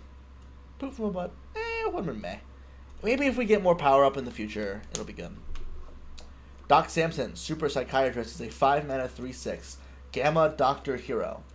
If you would put 1 or more counters on a permanent you control, put that many plus 1 of each of those kind of counters on that permanent instead. Tap at X mana of any one color where X is its power. So this is a really expensive card at 5 mana, but it is another Hardened Scales effect, which makes it worth thinking about. And not only is it Hardened Scales, it counts for any other permanents. So if you play a Planeswalker, it comes in with an extra loyalty, and its plus abilities give it an extra plus. That's worth thinking about for any like Planeswalker deck. Is it good enough on its own to be a commander? No. But it's worth thinking about. It could be a good inclusion. Hellcat, Undying Vigilante. 2 mana, 2/2, haste. When she dies, return to the battlefield under her owner's control with a 1/1 counter on her. She loses all abilities and gains haste. So she's a 2 mana, 2/2 that when she dies, she comes back as a 3/3. And then she can't come back again. This is a card for 1v1 Magic. It is not for us. Where's she at? Poop from a butt. Hercules, Prince of Power, 3 mana 3/3, 5 mana. Put a 1/1 counter on him. He gains Vigilance, Indestructible, and Haste. This is a great limited card, but not good for us. Hulkling, 3 mana 2/3, Kree Scroll Hero, Vigilance. Whenever another creature you control enters, if it has greater power or toughness than Hulkling, put a counter on him. He said Evolve. That's cool. However, that's not good enough. Bye bye. Khazar of the Savage Land, 5 mana for a 3/2 human barbarian hero. Look at the top card of your library at any time. You may pay lands from the top, and when he enters, he brings a friend, a 2/2 cat creature token that says Landfall. When a land you control enters, put a 1/1 counter on Zabu. So this is actually pretty decent for an uncommon. Playing lands off the top is an effect we paid 4 for a long time. We now pay less for better. We pay 3 usually. But this also brings a friend that grows as you play lands. This could be an interesting commander for a landfall deck. If you want to play a lower power, like bracket 2 landfall list, it might be cool. Mr. Hyde, Monster Within, is a 3 mana 2/2 human villain. Beginning of your upkeep, you choose 1, put a counter on him, or remove a counter from him, and if you do, draw a card. This is a limited filler card. Mole Man, Moloid Master, is 2 and a green for a 1/1 human villain. You may play lands from your graveyard. Whenever land you control enters, create a 1/1 green minion creature token named Moloid with, whenever this token attacks, you may mill a card. Okay, so it's a Crucible of Worlds that then makes more bodies that then also fill your graveyard. Come on, this card is gas. If you're playing Landfall, this is like one of the best cards in your deck. I don't think it's a good commander. I think you can do a lot better and cooler things as a commander, but it's close. I mean, it's a really good card, the 99. Also, look at those little chudlings, those little moloids. The token is so cute too. They're just like little nasty, stinky babies. I love them. Reptil, Dino Morpher, is a 1 mana 1/2 human hero. You can pay 3 to have him become a 3/5 dinosaur with Vigilance and Reach, or you can pay 6 to have him become a 6/6 dinosaur with Trample. Limited filler, but kind of cool. Maybe stick this guy under a Soul Cauldron or something. I don't know. I just fully missed that card before today. It must have been in one of the dumps. Rick Jones, Destined Sidekick, is a 1 mana 0/3. You pay 3 and tap him to mill 4 cards. You may put a hero or enchantment card from among those cards into your hand. As a 1-drop, it's worth noting he's interesting, but a 3 mana activate ability is so bad. Shang-Chi, Master of Kung Fu, is a 2 mana 2/2 human warrior hero. You may activate abilities of creatures you control as though those creatures had haste. Tap, add 2 mana of any one color, spend this mana only to activate abilities of creature sources. This card is Gas. I honestly think it could be a good commander. There's a lot of creatures with cool activated abilities, and being able to do that at haste speed is pretty nice. He also would be a pretty interesting elf commander, where each elf then can immediately tap for mana when you play them, which is pretty interesting. I really like the creature that doesn't have a share a creature type with a typo deck kind of commanders. They're very cool. They feel old school. This one, I think we'll do pretty good with it. A lot of green stuff to put those activated abilities into. Cool card. She-Hulk, Jade Defender, is a 4-mana 4/4 with Reach and Trample. You pay 6 to make her destroy up to 1 target artifact for enchantment and put a counter on her. This is a fine limited card. It's not for us. Poop. Poop. The Thing Ben Grimm. This is the Thing member of the cycle of uncommon Fantastic Four cards. This one's the worst one of the cycle. It's bad. Tigra, Feline Fury is a 2-mana 2/1 with Flash and Trample. Whenever you gain life, you put a 1/1 counter on Tigra. They made a Johnny's Pridemate, a human that's also a cat, with Flash. Mono green life gain is not a very good deck. But green white, or green black, or Abzan, or Bant, or any other combination of life gain decks that are playing a Johnny's Pridemates would like to have more. And this one has Flash. That makes it good. Play it. The Unbeatable Squirrel Girl is 1 green for a 4/4 squirrel human hero. She says, whenever she attaches or attacks, you make a 1/1 green squirrel creature token.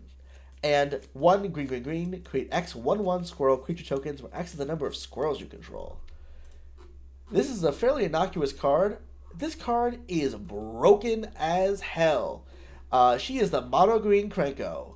Welcome to the Avengers, Unbeatable Squirrel Girl. She goes infinite with a ham sandwich. Any card that lets you tap your creatures for mana, she will go infinite with almost immediately. She is a squirrel herself. She enters and makes a squirrel, and then she attacks to make another squirrel. That means if you have 4, immediately, right there, you have 4 squirrels, so when you activate her, you'll make 4, which means you can tap those to those effects, and then immediately activate her again, and go infinite. She is so easy to go infinite with, it's almost scary.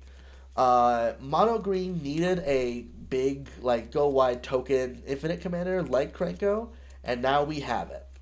Welcome to the Commander Pantheon, Unbeatable Squirrel Girl.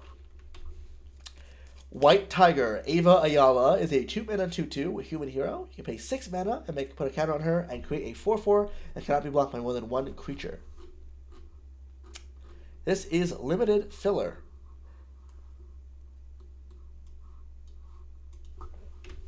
Abomination, Terrifying Titan, is a 4-mana 4/4 gamma villain with trample. You pay 7 mana to put a counter on him, and he fights up to 1 target creature an opponent controls. This is limited filler. Absorbing Man is a 3-mana 4/4 human villain with vigilance. At the beginning of your first main phase, until your next turn, he becomes a copy of up to 1 target artifact, non-aura enchantment, or land, except his name is Absorbing Man. He's a legendary 4/4 human villain in those types and has vigilance. So he can copy pretty much anything you want, but not the turn he comes down, but it lasts till your next turn. Wow, what are there any blue non-aura enchantments that people like to have extra copies of and play? If you're playing Rhystic Study in your deck, you can probably play him. It's another one of those cards you play to copy Rhystic. I don't know if he's good enough, but copying anything is pretty good. Ant-Man, Colony Commander, is a 3-mana 2/2. When he attacks, you pay 1. When you do, put a 1/1 counter on target creature. Whenever you put a 1/1 counter on a creature, create a 1/1 green insect creature token. Triggers only once each turn. This is more limited filler. Man, there's a lot of go wide limited cards in this format, huh? Ares, God of War. Didn't know Ares was a Marvel character. 1 black-red for a 4/3 God Warrior Villain. He attacks each combat if able. Whenever an attacking creature you control dies, return that card to its owner's hand. That's pretty decent. Is he good at commander? He's a fine commander. I think he'd be really fun bracket 2 commander, actually. I think he's a good commander. Cool. The Astonishing Ant-Man. Simic for a 1/1. Human Scientist Hero. Whenever you draw a card, put a 1/1 counter on the Astonishing Ant-Man. 3 mana. Tap, remove any number of 1/1 counters from the Astonishing Ant-Man. Create that many 1/1 green instant creature tokens. I think this is like the 5th or 6th card that we've talked about today. That is, when you draw a card, put a counter on it. And this one is in Simic, and it costs only 2. So it's better than a lot of the other ones. And it makes insects, which is cool. But I don't think it's a good commander, so I'm putting it in good than 99. If you're playing like a Sultai draw cards deck, you got a lot of cards this set. Beast. He's falling out of a window. 4 mana, 3/3, Mutant Scientist Hero.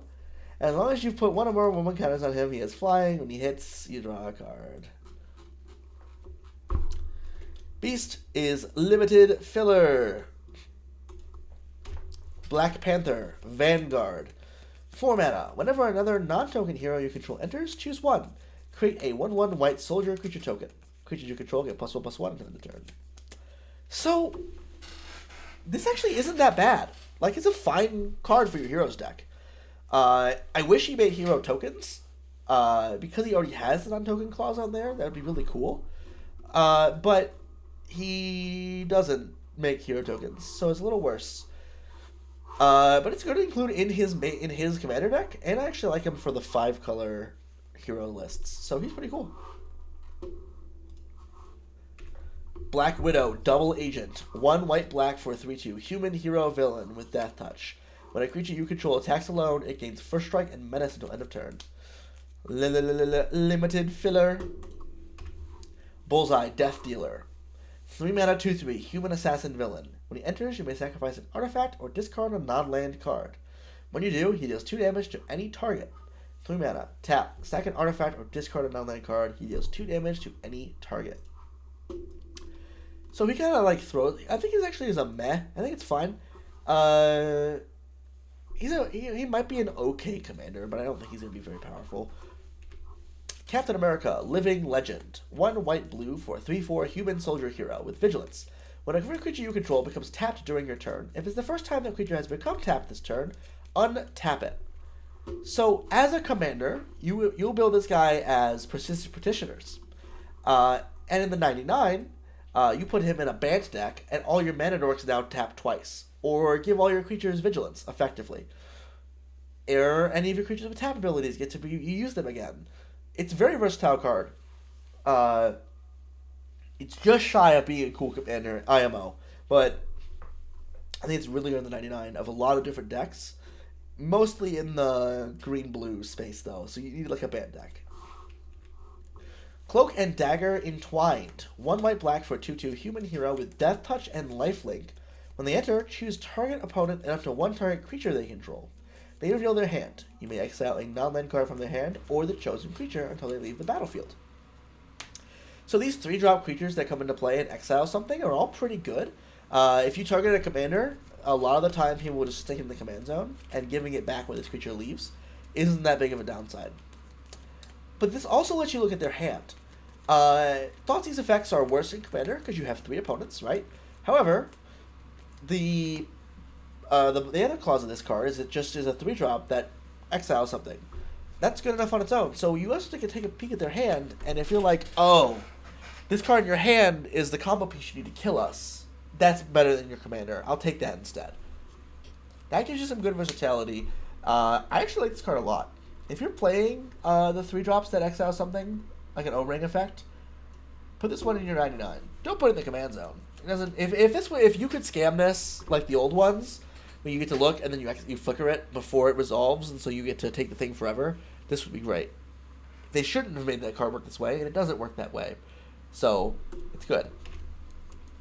Daredevil, the man without fear. 2 red-white for a 3/4 human hero, Vigilance and Haste. You may look at the top card of your library at any time. Whenever you attack, you may exile the top card of your library. If that card is a hero card, it gets +2/+1 until end of turn. You may play that card this turn. So it's like a Lelia, where you're playing a 3-drop that draws you a card every turn with haste. That's good enough on its own. This one costs 4. but in exchange, you get to look at the top card of your library to know what's coming, and it has vigilance, so it can go on the defense. That's pretty decent. If you're playing a heroes deck, he's really good, but like, guys, Daredevil can't see. That's his whole thing. I know. You're trying to represent his radar sense by letting you look at the top card of your library, but putting the words "you may look" on the blind character's card is so crazy. That's so out of pocket. This is a great include in your hero decks. I think he's a bad commander. And for that but I think he's fine in the 99 of a lot of decks. If you're like an attack trigger issue style list, it's fine too. Ghost, Spectral Saboteur. 3 mana, 2/2. Flash, can't be blocked. There's 2 of these in here. These are both poop. It's poop as a butt. It's bad. It's bad. It's limited filler. Hulk, Gamma Goliath. 5 mana, 6/5. Each trample. Power-up abilities of other creatures you control cost 3 less to activate. And 8 mana, put 5 counters on him. I mean, that's huge, but it's not good.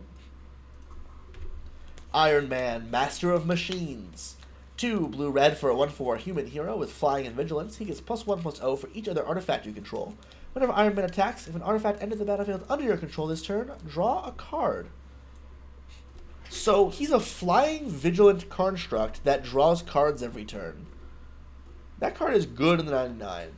I'd even go as far as to say he might be a fine commander, but I think he's better in the 99. If you're getting artifacts into play, which you should be doing in an artifact deck every turn, he always draws you an extra card. He gets huge. I mean, this is going to do some work. Kang, Temporal Tyrant, is a 4 mana 3/4. When he attacks, he connives. When you draw your second card each turn, each opponent loses 1 life, and you gain 1 life. These draw second card, draw a drain effects are all decent. And he triggers himself, but he costs 4 mana. So he's a little weak in that respect, but I think he's a perfectly fine include if you are playing a connive style deck. Killmonger, Scourge of Wakanda, is 2 black-green for a 3/3, human mercenary villain. When he enters, you may sacrifice another creature. When you do, destroy target non-land permanent that an opponent controls. As long as there are 2 or more cards in your graveyard, he gets +2/+1. So a 4-drop that lets you destroy anything is pretty decent, but as he's black-green, he doesn't go into many of the villain decks, so he's a little harder to play. I think he's a fine card. I think he's a meh. We definitely have worse includes available in the meh slots, so. Oh, baby! King T'Challa, 1 white blue for a 3/2, human, noble hero with flash. Whenever a player draws their second card each turn, you draw a card. 6 mana, transform him into Black Panther, Hope Enduring. 3/3, flash, double strike. Prevent all damage that would be dealt to Black Panther. Whenever he deals damage to a player, draw a card. This is the card that matters. 3 mana flash, when you or anyone else draw their second card, you get an extra card, is so good. That's going to draw you so many cards in Commander. It draws you a full extra card than Fairy Mastermind. If you're playing higher power Commander, everyone will be drawing cards all the time. He will draw you fistfuls of cards. If you're playing lower power Commander, you can make your opponents draw cards with things like Howling Minds. Howling Mind plus this guy draws you like 12 cards in a rotation. Insane. And if you need to play a way to kill somebody, Black Panther is a double strike that can't die in combat and protect you once you already got a handful of cards. And then if he gets in, he gets you more cards anyways. Like, come on. This card is so good. Right to the top with you. Welcome to the Avengers King T'Challa. These flip cards this time around are top to bottom bangers.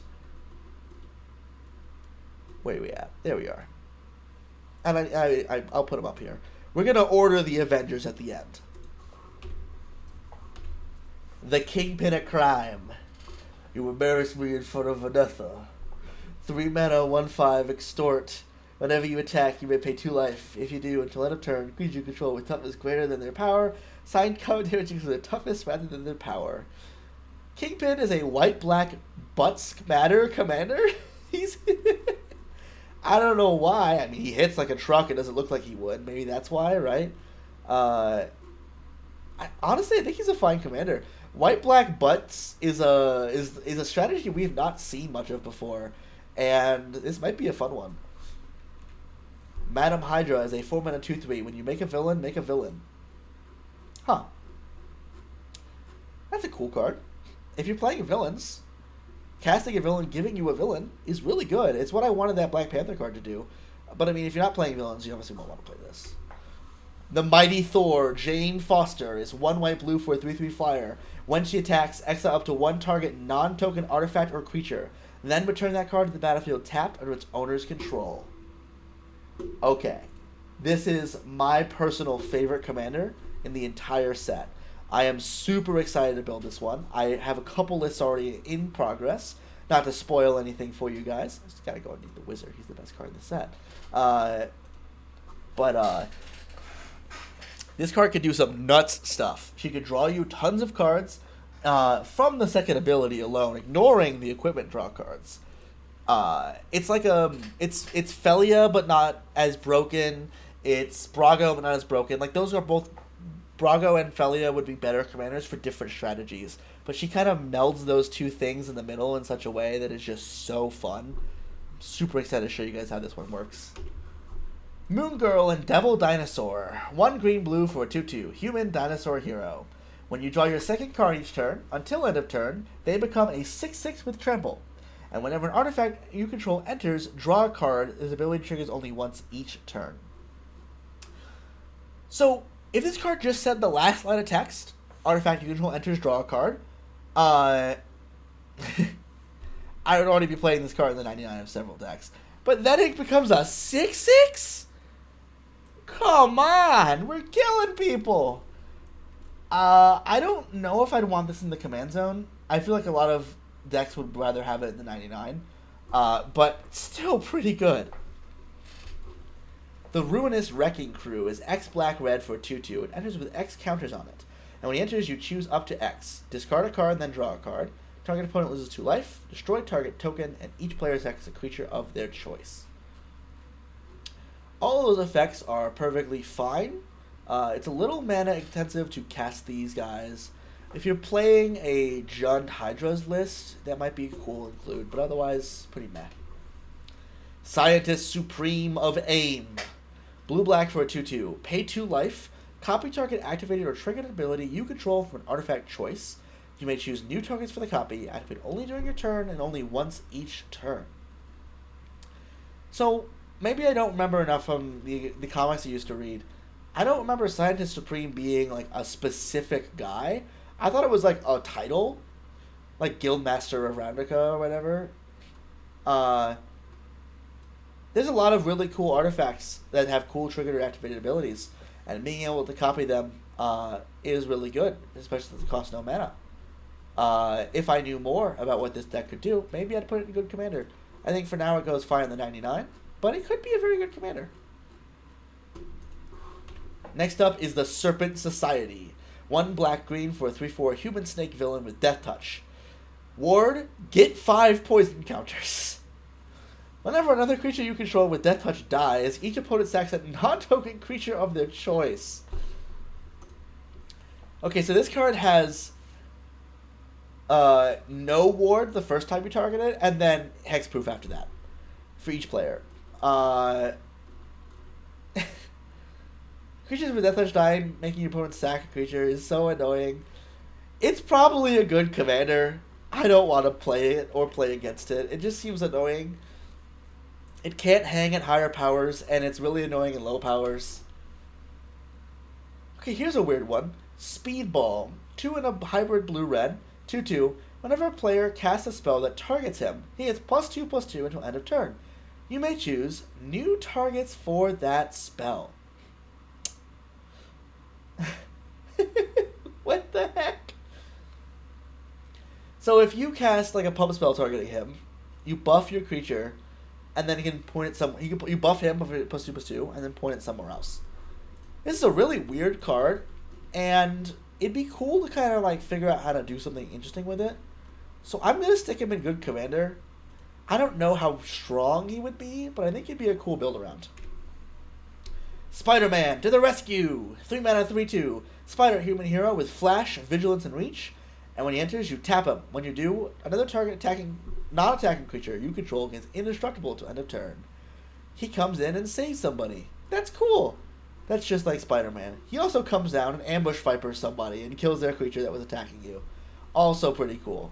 Pretty Spider-Man, and then he can like flash in and defend you. I think this card's it's a fun one. It feels the most like Spider-Man out of like all his cards, so that's cool. Spider-Woman, Secret Agent. She got too good of a card the first time around. Her new card's bad. 4 mana, 1/4 flash, enters, tap a creature, and cannot become untapped as long as you control her. That's bad. Limited filler. Storm, Wind Rider. 1 green, white for a 4/4 mutant hero with flying. Creatures with flying cannot attack you or block creatures you control. Whenever you cast a spell that targets one or more creatures, those creatures gain flying until end of turn. This is a legendary creature that's a moat. That's pretty good. And it's one-sided, so you can let your big dragons opponents continue to hit your other opponents. In the command zone, I'm not that excited for it. However, like it a lot in the 99, if you got a lot of dragons players, stick this one in your decks. Taskmaster, Mercenary Mimic. 2 blue-black for a 3/5 human mercenary villain. At the beginning of your first main phase, until your next turn, he becomes a copy of up to 1 target creature on the battlefield, or a creature card in a graveyard, except his name is Taskmaster, and it's a legendary human mercenary villain creature. So, he does the superior Spider-Man thing of copying a creature in your graveyard, but he does not do it until your next turn, and that makes him pretty poopy. I think he's meh, because he's a cool villain inclusion. Just make sure. Thanos, the Mad Titan. Red, white, black for a 4/4 eternal villain. Death Touch and Lifelink. And then power up. 1 colorless. White, blue, black, red, green. Put 2 counters on Thanos. Choose odd or even. Destroy each other creature with mana value of the chosen quality. This is 5-color Wrath Commander. He comes down and just wraths half the board, then you flicker him, he gets the other half of the board. This one's going to be a problem. It's the payoff for... It's kind of like a payoff for these Infinity Stones, because they're mana rocks or whatever. And maybe he could be your 5-color Villains Commander instead of Super Scroll. I think people are going to build him, and I'm going to put him in good commander. He does not belong on the 99 of anyone's decks, but he's a good commander, just because he's a Wrath Commander in the command zone. Thor Odin's Son is 3 red, white for a 4/4 with flying, vigilance, and prowess. Double prowess is cool, but not cool enough. Welcome to the meh tier. Titania Rugged Rumbler is a 3 mana 5/5. You have to discard a card or pay 2 extra mana to play her, and she has Ward, discard a card or pay 2. A vanilla 5/5 that makes you discard a card to play it is not good enough for commander. U.S. Agent John Walker is a 4 mana 3/2 human soldier hero. When he enters, you make an equipment token that costs 2 to equip. It gives +1/+2, and then you stick it to him. When I first saw this card, I just saw him, and then I saw what he was doing, and I thought they were showing him beating a man to death. Then I realized he's killing an Ultron bot. But they are doing that scene from the show. They just made an Ultron bot so they can have the blood splatter on the shield. Crazy work. War Machine, Legacy of Iron. 3 mana, 1/3 human hero flying. Beginning of combat on your turn. Another target creature you control gets +X/+O until end of turn where X is his power. Man, War Machine, they did you so dirty. Winter Soldier, Icy Assassin. White-black for a 2/2 human assassin villain with vigilance and menace. He has +2/+0 for each equipment attached to him. 5 mana, return this card from your graveyard to the battlefield with a finality counter on him. You may attach an equipment you control to him. Winter Soldier is a deck I'm currently building. So I think the problem with Voltron equipment decks in Commander is pretty much that your commander dies and you're out of the game. And having a cheap commander helps you both get it going early and replay it after it gets killed pretty easily. Overall, I think this card is a really good equipment commander. Plus, as a 2-drop, I could do my favorite thing and do Luris Companion equipments. Isn't that so weird? It's going to be a unique deck. I'm very excited. It's going to be cool. I have a list that I like a lot, and there's a few more Marvel cards I got to stick in there, like Super Soldier Serum. Oh, cool commander. I think not a lot of people are going to build this one, but it's going to be one of my new permanent rotation decks. Wolverine, Fierce Fighter, is 2 red-green for a 3/5 mutant berserker hero with haste. When he enters, he fights up to one other target creature. If damage would be dealt to him, instead that damage is dealt, but all other damage already dealt to him is healed. So you gotta one-shot him, otherwise he regenerates. Makes sense. That's cool. A 4-drop 3/5 that fights when he enters is pretty cool. Beyond that, though, he's not a very exciting commander. You put him in a deck that cares about creatures fighting, and nowhere else, really. He might be a cool include for a heroes list as just a body. Super Adaptoid is a 2-colorless star 2 robot villain. His power is equal to the number of legendary creatures you control. And when he enters or attacks, you choose another creature. If that creature has haste, he gets haste. If that creature has flying, first strike, double, death touch, indestructible, lifelink, menace, reach, trample, or vigilance, do the same. So, like, if you have Hitmonkey in play and you play this, you get all those keywords as permanent counters on this guy. Whew. This is really good in a deck with a lot of keywords.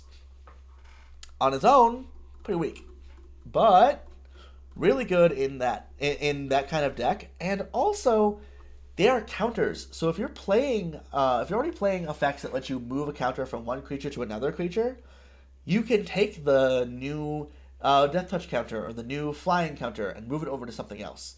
And that includes Indestructible. That's pretty good. That's really good. Ultron, Artificial Malevolence, is a 3-colorless 2/4 robot villain. Whenever another non-token artifact you control enters, you may pay 2. If you do, create a token that's a copy of it. If the token is not a creature, it becomes a 2/2 robot villain in addition to its other types. Really? We're doing this? 3 mana creature that makes all your artifacts have kicker, get a copy, but it's a 2/2? This is a good commander. It's a really good colorless artifact commander. It's also unbelievable in the 99 of a lot of decks. Play it. It's good. Play it. The Vision. 4 colorless for a 2/5 artifact creature robot hero. Flying Vigilance. When you cast a non-creature spell, choose one that's not been chosen this turn. He gains double strike, he gains indestructible, or he draws a card. So this Vision is actually really hard to get off the table once he's in play, because you likely are playing him in a deck with instant speed non-creature spells. Drawing a card every time you cast the first time you cast a non-creature spell each turn is a good effect to have. Double strike means he can kill people quick. As he's colorless, I don't think he's a very good commander, but he's great in the 99 of cantrip heavy non-creature spell decks. Viv Vision, Teen Synthezoid, is 3 colorless for a 2/2 flying robot hero. Whenever she attacks, you draw a card for power is 4 or greater, and you pay 7 mana to make her power 4 or greater. Welcome back to the limited bulk. Folks, we're almost done. We're on the scene box now. Iron Man, Futurist Paragon, 4 blue for a 5/5, legendary artifact creature, human hero, flying. At the beginning of combat on your turn, target artifact or creature becomes an artifact creature with base power and toughness 5/5 and gains flying. This card is meh. Animating an artifact is fine. He's cool for vehicle decks, but it's pretty bleh. Hulk, Always Angry. 5 red for a 9/9 Gamma Berserker hero. Trample. When he enters, destroy all artifacts. He attacks each combat if able. This Hulk is just big and costs a lot of mana. It's pretty meh. I don't even like it in heroes decks. Thor, Guardian of Midgard. 3 red for a 5/5 God Warrior hero. Flying. Whenever a source you control deals non-combat damage to an opponent, you may exile that many cards from the top of your library. You may play those cards this turn. This is that dragon that does this, but a legendary creature in the command zone. This is crazy. Who knew Thor was heralding the approach of dragons, right? Black Widow, Intel Expert. 2 and a white for a 3/3 human spy hero with first strike. When she does combination with your opponent, you and that player draw 2 cards. Look, guys, I know people think Mono White can't do a good job at drawing cards, but, like, you can do better than this. I think this is a good include in your heroes decks. I could see the argument for playing her in a lot of these decks that, like, there's a lot of blue-white decks that want your opponents to draw extra cards, and she's good in those lists. She's good in T'Challa. She's good in the Council of Four. Those kind of lists. I think she's an okay card, but she's good in those homes, and it's enough homes that I think she's fine in 99. Captain America, Unbound. 4 mana, 3/4 flash. When he enters, soldiers and heroes you control gain indestructible until end of turn. So, like, great include for the heroes deck. Not good anywhere else. Good in soldiers, but do you really need a 4 mana flash indestructible effect? Hawkeye, Trick Shot. 4 mana, a mono red, 3/4, human archer hero. First strike and reach. Whenever he or another hero you control enters, it deals damage equal to the number of heroes you control to any target. This is a really good upgrade for your heroes decks. Your heroes coming down and shocking something for larger and larger numbers is pretty good. However, it only works with heroes, and so it is a meh inclusion. Ultron Machine Overlord is a 5 mana 4/4 flying artifact creature robot villain. He's colorless. Other robots and constructs you control get +2/+2. Why is he just not artifact creatures you control get +2/+2? This would be so good if he was that, but because he's robots and constructs, he sucks. Put him in your Ultron deck. Thanos, Death's Consort. 2 black for a 3/3 eternal villain with lifelink. Whenever another creature dies, put a counter on Thanos. So, I mean, he gets big quick, and lifelink is a good effect, but this doesn't feel like Thanos at all. It feels bad. MODOK, Evil Intellect. 3 black for a 3/5 legendary artifact creature villain. Flying. When you draw your second card each turn, target opponent sacks a non-token creature of their choice. So, draw your second card each turn is a well-supported archetype across multiple colors, but mostly in blue-black plus. We have talked about a lot of commanders about it so far. This would be an interesting mono-black commander, but I don't think it'd be a good one, and so it's going to just go in the 5/99. Like I said, it's got enough homes that it can fit in those decks. Absorbing Man of Titania. 3 red-green for a 4/5 human villain. Double all damage that creature sources you control would deal. What are we doing here, guys? Why are we doing a Gruul commander that doubles all damage? Why are we doing that? Why are we doing that? This is too good for low power commander. It's completely unplayable in high power commander, but it's way too good in low power commander. Abomination, Irradiated Brute. 2 green for a 4/4 Gamma villain with trample. Whenever a Gamma or villain you control deals combat damage to a player, put that many 1/1 counters on Abomination. So, if you play him in your Gamma deck, your creatures will get huge. Abomination will get gigantic. But that is very narrow. That is exactly the Temur Hulk deck. And that's it. Maybe you play him in 5-color villains, but the counters go on him. So, I don't know. Very narrow. It's really good in the deck it goes in, just like Hawkeye. And then Loki, God of Lies. 1 red for a 3/3 God Sorcerer villain. When you cast a spell that targets only a single creature, gain control of that creature till end of turn. If it's your turn, untap that creature and it gains haste until end of turn. Now, this is a cool commander. This is an Avenger. Are you kidding me? If you cast any instant speed spell that targets their creature, even a simple little 1 mana, deal 1 damage, you take it. And you don't tap it, you get it. if it's your turn, you untap it and you can attack with it. But it doesn't say only during your turn. So you can use it to chump block your opponent's giant creatures with someone else's creatures. This is a really cool mono red Trixie control, like taking control of your creatures deck. Super cool. I think a lot of people aren't going to like this one, but I love this. It's going to be really cool. And then, we're done.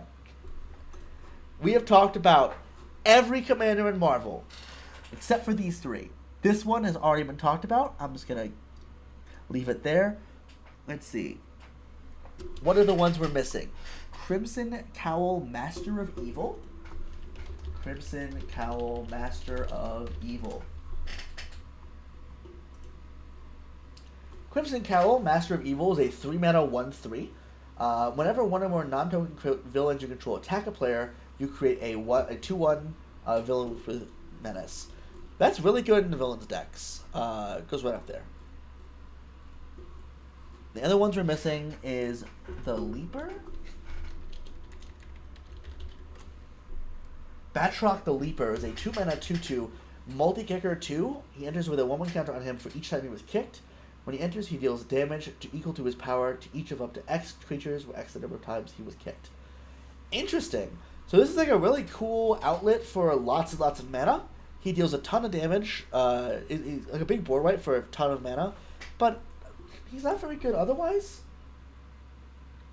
Like if you have to pay 4 mana to do 3 damage to one creature, that's pretty weak. If you have a ton of mana though, he can wipe a whole board, and that's pretty cool.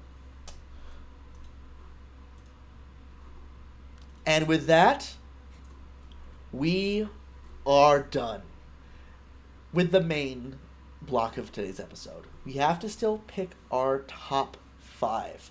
These are the commanders that are the best, and best for me personally. So this top row has to get ordered, and then we'll figure out which commanders we're going to be building in another episode.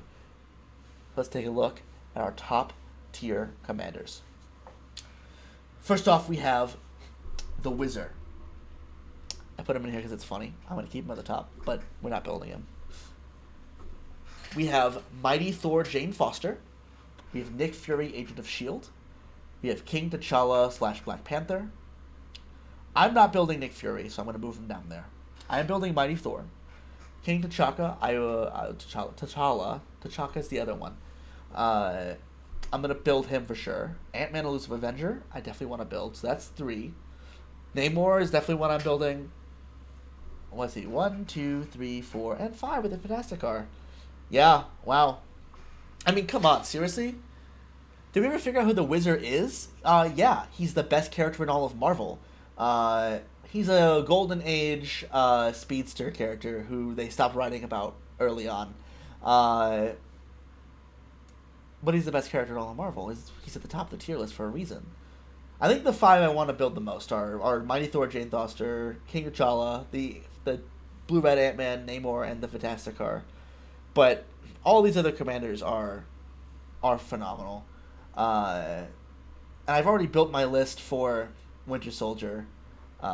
So that is it for today's episode. Thank you guys so much for watching this entire stream. If you were here live, you are a champion.